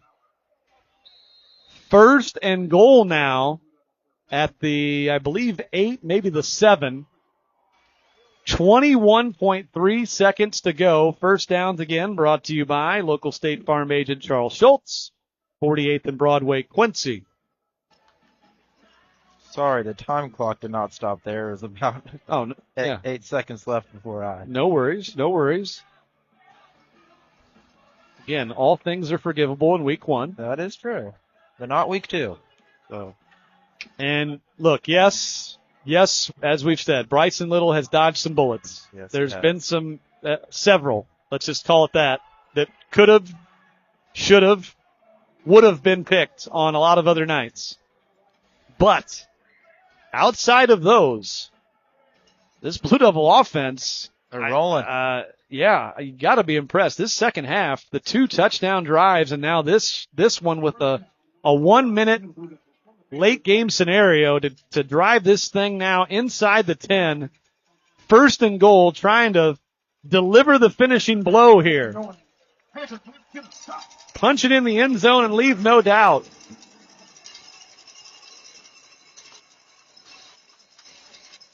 On the board, by the way, they charged that timeout to Quincy, even though they pointed at O'Fallon. Interesting. 1st and goal. Williams. Oh, he slipped. He's flipped, and they got to get up on the football quickly here. Yes, they do. No timeout yet. 10 seconds. Is he going to spike it? Yeah, he's going to kill it. Little went under center and killed it with 5.3 seconds to go now. And I don't think they're going to mess around now. They're going to send out Kelly in the field goal unit. Yep. Well, the dream of punching it in the end zone and finishing it that way just evaporated. But you can still just about walk this thing off. You know, field goals are still cool. One is a win. Field goals are still cool. That's the line of the night right there. Especially if he ends up making it. 5.3 seconds to go. O'Fallon does use a timeout here. They're first. Quincy does still have 1 remaining. If you have some kind of an issue here, they could still stop the clock. So, it's going to be on the foot of the senior. And his 3rd year as the varsity kicker, Connor Kelly. He's 4 for 4 on PATs tonight. He's yet to attempt a field goal. He's going to try to walk off win it here in O'Fallon in a matter of moments.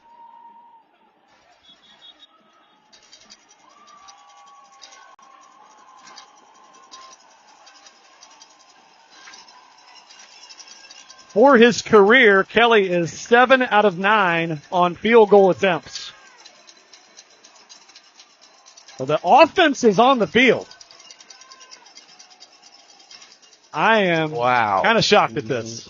I am too. They tried this at the end of the first half and it backfired. 5.3 seconds. It's 3rd down. It says 2nd down on the board, but it should be 3rd because they spiked it. Right? He slipped on the run, then they spiked it. It should be 3rd down. 3rd down. You're right. You're absolutely right. Quincy just called timeout, by the way. That is their last remaining timeout. So they're now out of timeouts. So they sent the offense out there almost as if to just give O'Fallon something to think about. Now Kelly's back on the field again. That was interesting. A lot of questions need to be answered. That's for the post-game conversation with Rick Little. Yep. What was the thought process there? Ultimately, they burned their last time out. And now Noah Wells to hold. Connor Kelly. It'll be from the left hash for the right-footed kicker. Looks like unofficially a 24-yard attempt to try to win it. Good snap. The kick is up, and it is good. Now the clock continued to run.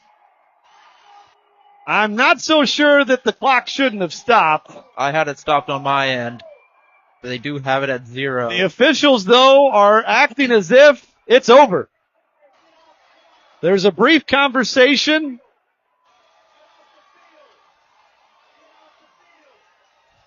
Hear the fans yelling to get off the field. The officials had a brief discussion, but this ball game's over, folks. Connor Kelly, 24 yards, and they're going to say that the clock expired before the ball hit the ground beyond the uprights. That's going to do it. 31-28 is the final. What a ball game to start this high school football season. Like I said, field goals are still cool. It won them the game. It's definitely cool right now. It's cool for Connor Kelly, and it is cool for the Blue Devils. I did think they still had some time left, if I'm being honest. I really do too. I mean, it wouldn't have been more than maybe a half second. I stopped it at 2 on my end. But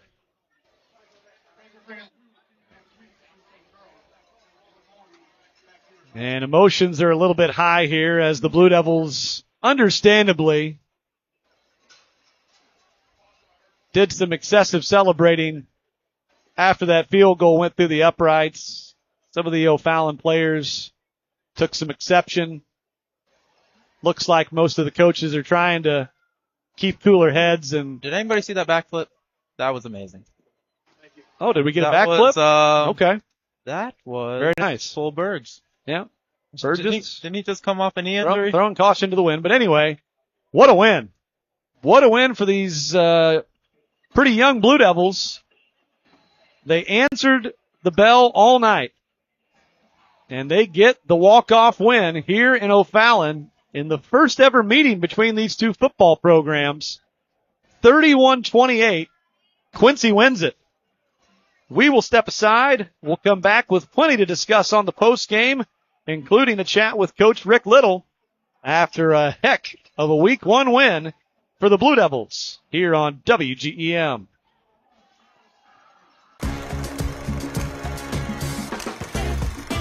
Decade after decade, Farm and Home Supply has been the place families turn for jeans that last. For style or for work, our jeans are made for every walk of life.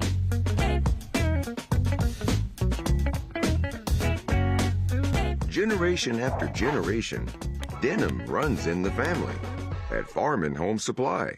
I love working at Dot. I love the flexibility. I love my 3-day weekend.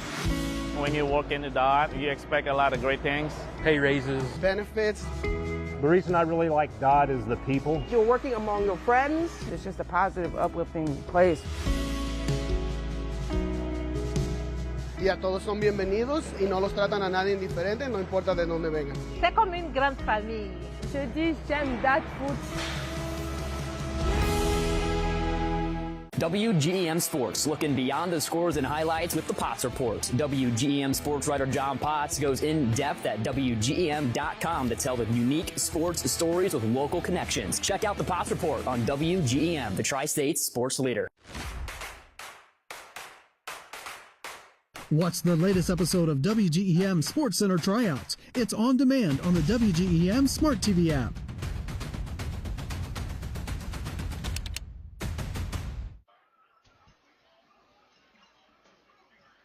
Blue Devils, a walk-off winner here in week 1 in O'Fallon. What a ball game to start this high school football season. Brock Hampsmeyer and Aiden Doran with you here on WGEM on your smart TV app, your news app, or WGEM.com.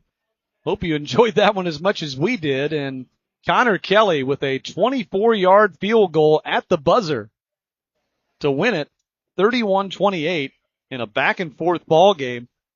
Quincy took the lead with a touchdown on 2 occasions in the second half, only to see O'Fallon come right back and tie it with touchdowns, including an impressive drive by the Panthers that they tied it with just over a minute to go at 28. But then Quincy able to march it down the field. They get a couple of benefits. Yes, a dropped potential interception, then a penalty. But give them credit. This young Blue Devil squad, they answered every call tonight. We're going to talk to Rick Little, of course, coming up here on the post game, and I'm sure he's going to be beaming for his young players the way they stepped up tonight. Oh, yeah. And we had some question marks coming in this game. The defense, they impressed me. They did. There is 28 points on that scoreboard right there, but there was some flashes, and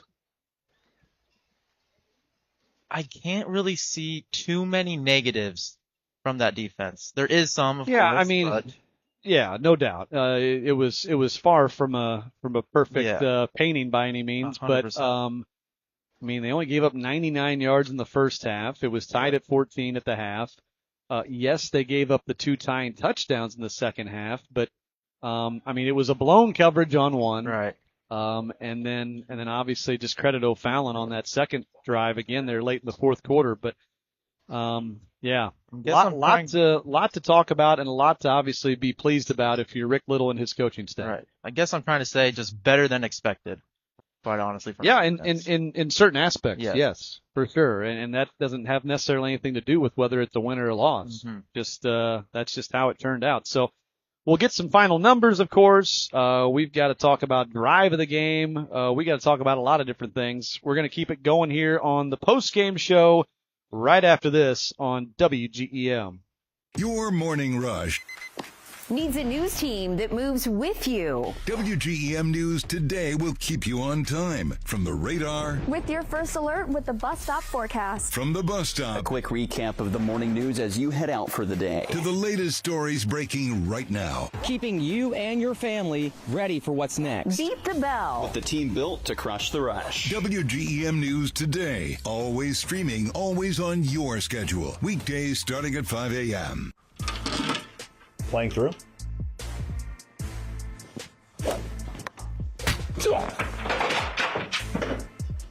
Ooh. 4? Come on!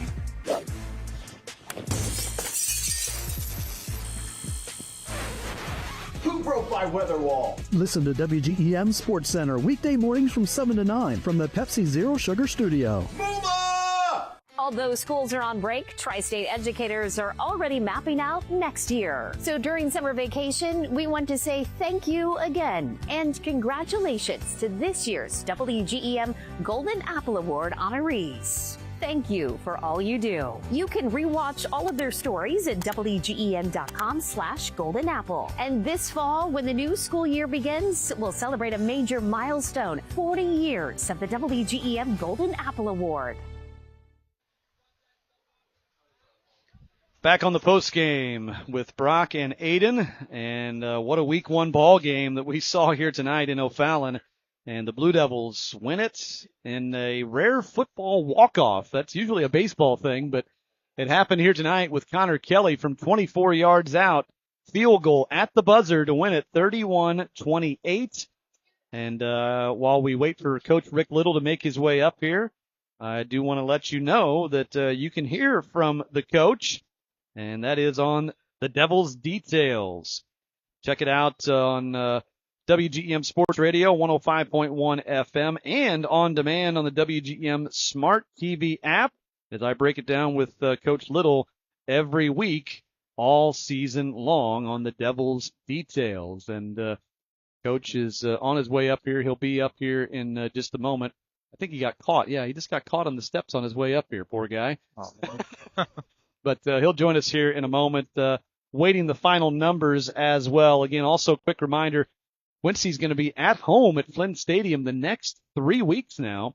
But make sure you note, next week, week 2, it's on Saturday at the 2 o'clock kickoff at Flynn. Following week, it's on Thursday night at 6 p.m.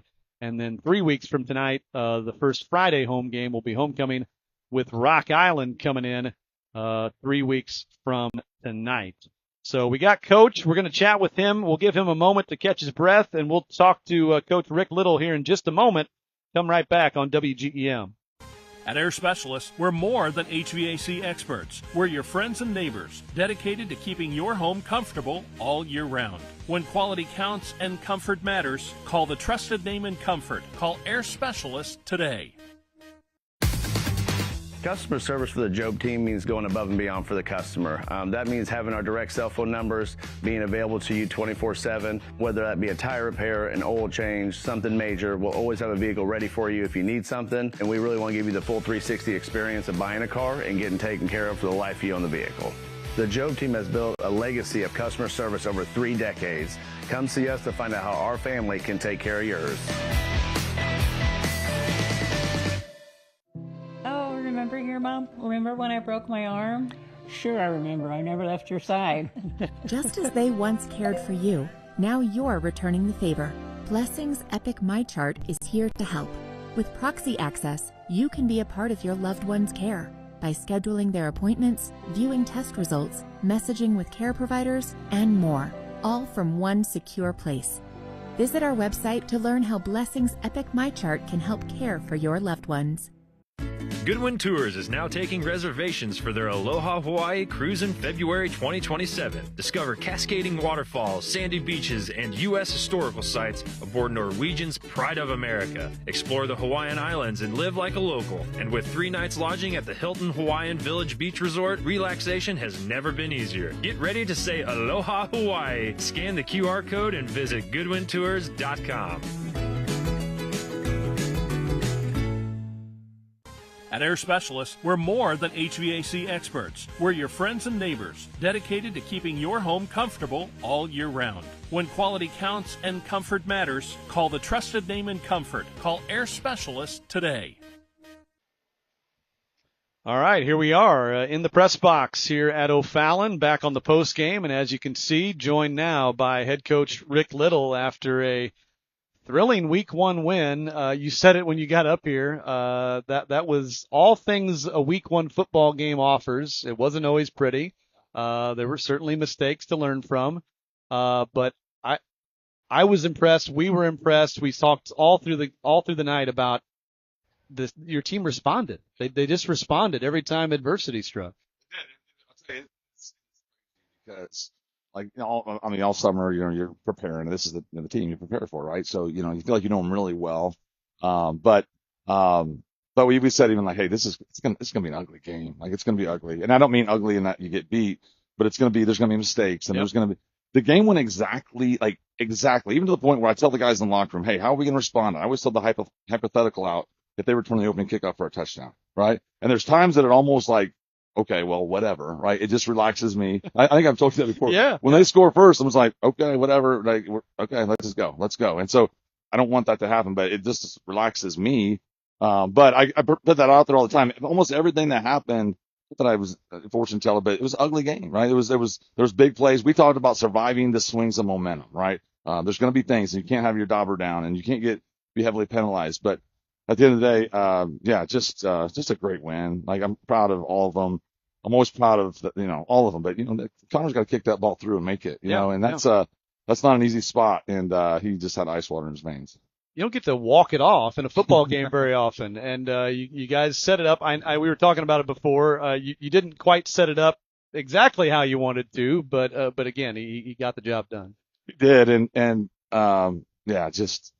he's got a knack of doing that, of just being kind of calm, collected. I just told him too at the end, listen, and I tell them any pressure situation, that, hey, pressure is a privilege, and I told him that you've already earned the right to make or miss this kick. It doesn't matter, right? But hey, go make it, right? And he did, and so that's a pretty cool moment for Connor. Yeah. Braxton Williams. That's all I'm going to say. Yeah. Go. Yeah. Well, yeah. So, I mean, we saw some last year, and, yeah, you saw more, right? I mean, if you see him if he was up here right now, he's not a big guy. He's not a big guy, but he plays big. He's a dynamite package for sure. And, yeah, just, getting the ball in his hands. And, yeah, I thought he made plays all over, and offense, defense, tough kid. Yeah, it's nice to have one of those. And, I thought we talked about it obviously up here throughout. Bryson got off to a rough start, but I thought he started to gain some confidence there in the second quarter. And I thought the indicator to us was you showed confidence by letting him take those shots at the end of the first half there. And then, yes, they missed some possible interceptions. There's no doubt. And that'll be what you talk about in the film this week. But when plays needed to be made, he made some. He made them. And the things, I mean, I think, I was worried about really all summer. They're long, they're big and good up front. Like they have some guys that can pin their ears back and get it. And not only that, but they're long and I mean, they're 6'3", 6'4", some of those guys in the defensive line. So there's a lot of things going on when you try to throw screens or you try to, find paths to throw through. But yeah, I thought as the game, went on, he got more and more comfortable and, made some big plays. And I always find, in the first start, it's always really nerve-wracking because there's a lot of things. But as far as him knowing the offense, knowing how to get guys where they need to be, and I thought he did. We have confidence in him to deliver the ball. Just the thing too, a few of the balls kind of got away. That was really the humidity and the balls were getting wet. Yeah, one of those last ones, it definitely looked like. Yeah, so he's fighting through that too. But ultimately, it's about winning, right? And I thought he did a good job with that. I want to talk about your defense, and as we talk about potential turnovers that they didn't convert, you did convert one, and it feels like it was 5 hours ago now because it almost was. Yeah. But when you end up winning by a field goal, that's a big turnover. Yeah. And the way the game was going to start. Yeah. No doubt. No doubt. Yeah. Just. It's funny. You rewind the game back and you think about all those things, all the things, the ability to capitalize. Because they've got a heck of a kicker themselves. I mean, he is really talented, and they didn't convert on some of their longer field goals. But watch him kick in pre-games, like this dude's pretty good.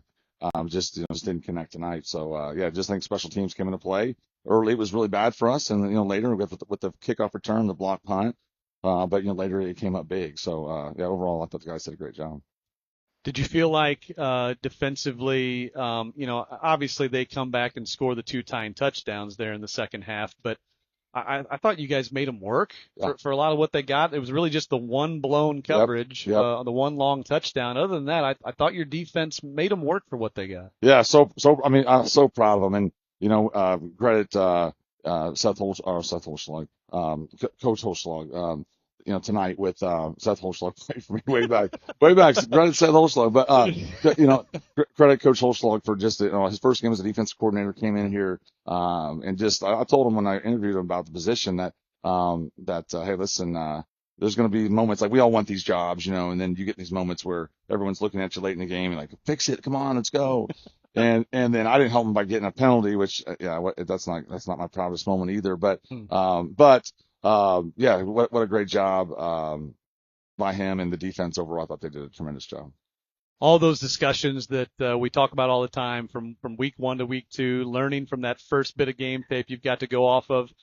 It's all a lot easier when it ends with a win, right? It is. It is. It is. And that's, it's just a great game. It's a great game. It's a great game that we know, we put a lot of work in, right? And so, we talk about all the time, because you work hard doesn't mean you get the prize. But man, we wanted the prize really bad because they'll start doubting you a little bit if you're putting all that time in the summer doing all those things and you're not getting the W. So it definitely makes an easier teaching tool when you got that W next year.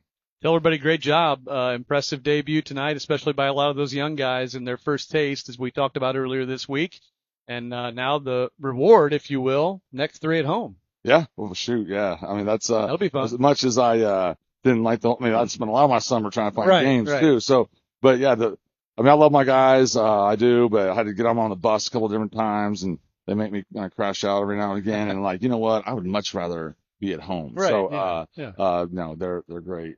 We'll live and we learn, but, overall, great job. And I'm glad that we're, like I said, being at home next 3 weeks. You betcha. We'll talk next week, Devil's details, and then we'll see you at Flynn next Saturday. Yep. Awesome. I look forward to it. And, again, thanks again. Congrats. Thank you.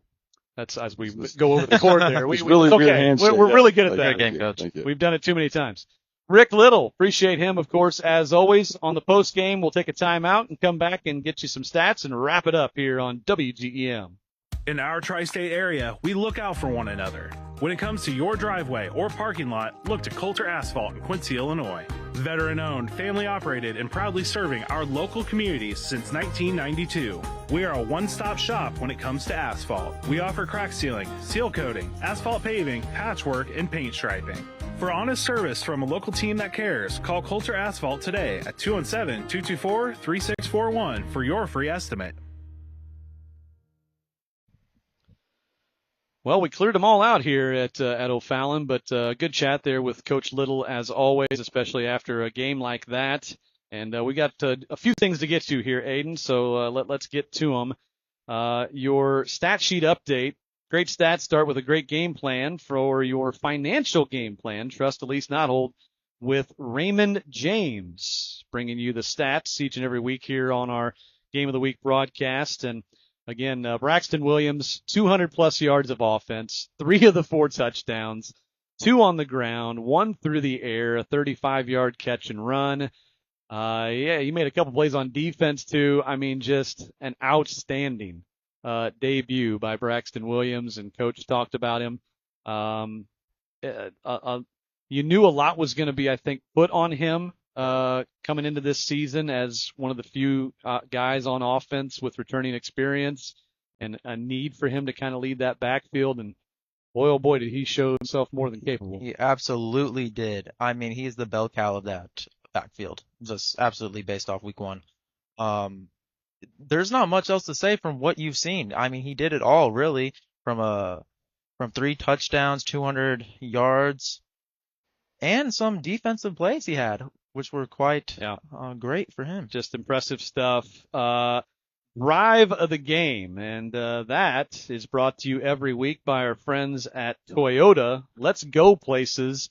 Certainly Braxton Williams played a lot into those. I think we could pick any of those 3 drives in the second half, right? 100%. I mean, 5.5 minutes for a touchdown to start the third quarter when it was tied at halftime. Another impressive touchdown drive then in the fourth quarter to take the lead. And again, yes, there was mistakes and missed opportunities by the O'Fallon defense, but to get in position and to ultimately make that a pretty darn close to a chip shot for Connor Kelly there to walk it off at the end, ultimately that's the game winner. So that's the drive of the game, right? Because you won it on that. But all 3 of their drives in the second half were impressive. Mm-hmm. So your drives of the game, if you will, all 3 of them in the second half, but especially the walk-off 1 minute, the final drive for the game-winning field goal there. Drive of the game brought to you by Toyota. We're not done with shout-outs and mentions. Your Power Player of the Game. It's brought to you by Power Factor Electrical Solutions. And they'll bring you that Power Player at the end of every game. It's kind of hard not to give it to Braxton. Yeah, right? Don't give it now. Obviously, the annotation there, power player, that could be a lineman. Yeah. That could be a guy on defense, certainly. But that performance tonight, you got to go. Unreal. Like, you have to give it to him. There's nobody else. 200 yards, 3 touchdowns, just did it all. And something I didn't get into with Coach that he and I will, I'm sure, talk about on the Devil's Details show next week. We didn't really get into the clutch plays on 3rd and 4th down. That was something that we were talking a lot about there, especially in the second half. And Braxton was key in a lot of those as well. So Braxton Williams, he's your Power Player of the game. Again, it's brought to you by Power Factor Electrical Solutions. And we will remind you that they will bring that Power Player of the game to you at the end of every Blue Devil game all season long. Okay. Checking my sheet. I'm like Santa here. I'm checking my list. I'm checking it twice. We're going to find out if I've been naughty or nice at getting all my sponsor mentions in. I think I did. So, did. Great week 1. Aiden, Good job, man. Hey, I appreciate it. One in the books. One in the books. You feel good? I feel great. Okay. I feel great. All right. Well, let's do it again next week. Let's then. do it. I'm excited. Saturday again. Don't forget Saturday. Don't go to Flint on Friday. I think there might be a soccer game on Friday. But anyway, join us on Saturday, 2:00 kickoff next Saturday from Flint Stadium, as Quincy will take on Little Village Lawndale coming up. So first of 3 straight at home for the Blue Devils. That'll be fun. The next 3 weeks at the friendly confines, if you will, of Flynn Stadium. All right, this broadcast, thanks to our partner, Quincy Medical Group, Orthopedics and Sports Medicine, and all of our great local proud sponsors for making this possible, not only here tonight, but all season long. So, again, Devil's Details coming up this week. Check that out on demand on the WGEM Smart TV app. You can check out this game broadcast and all the games every week on demand on the Smart TV app as well. Let's see, what time is it? Well, Sports Extra. If you haven't yet, flip it over. Check it out on the WGEM News at 10. For Aiden, I'm Brock. Big thanks to Jake Klingingsmith as well for making the trip and taking care of us here on the road. I'm Brock Amsmeyer saying so long from O'Fallon. A walk-off win for the Blue Devils. Connor Kelly, 24 yards. Walk it off, my friend. 31-28. Blue Devils win week 1 here in O'Fallon. We'll see you next Saturday from Flint Stadium for more Blue Devil football right here on WGEM. Good night. In our tri-state area, we look out for one another. When it comes to your driveway or parking lot, look to Coulter Asphalt in Quincy, Illinois. Veteran-owned, family-operated, and proudly serving our local communities since 1992. We are a one-stop shop when it comes to asphalt. We offer crack sealing, seal coating, asphalt paving, patchwork, and paint striping. For honest service from a local team that cares, call Coulter Asphalt today at 217-224-3641 for your free estimate.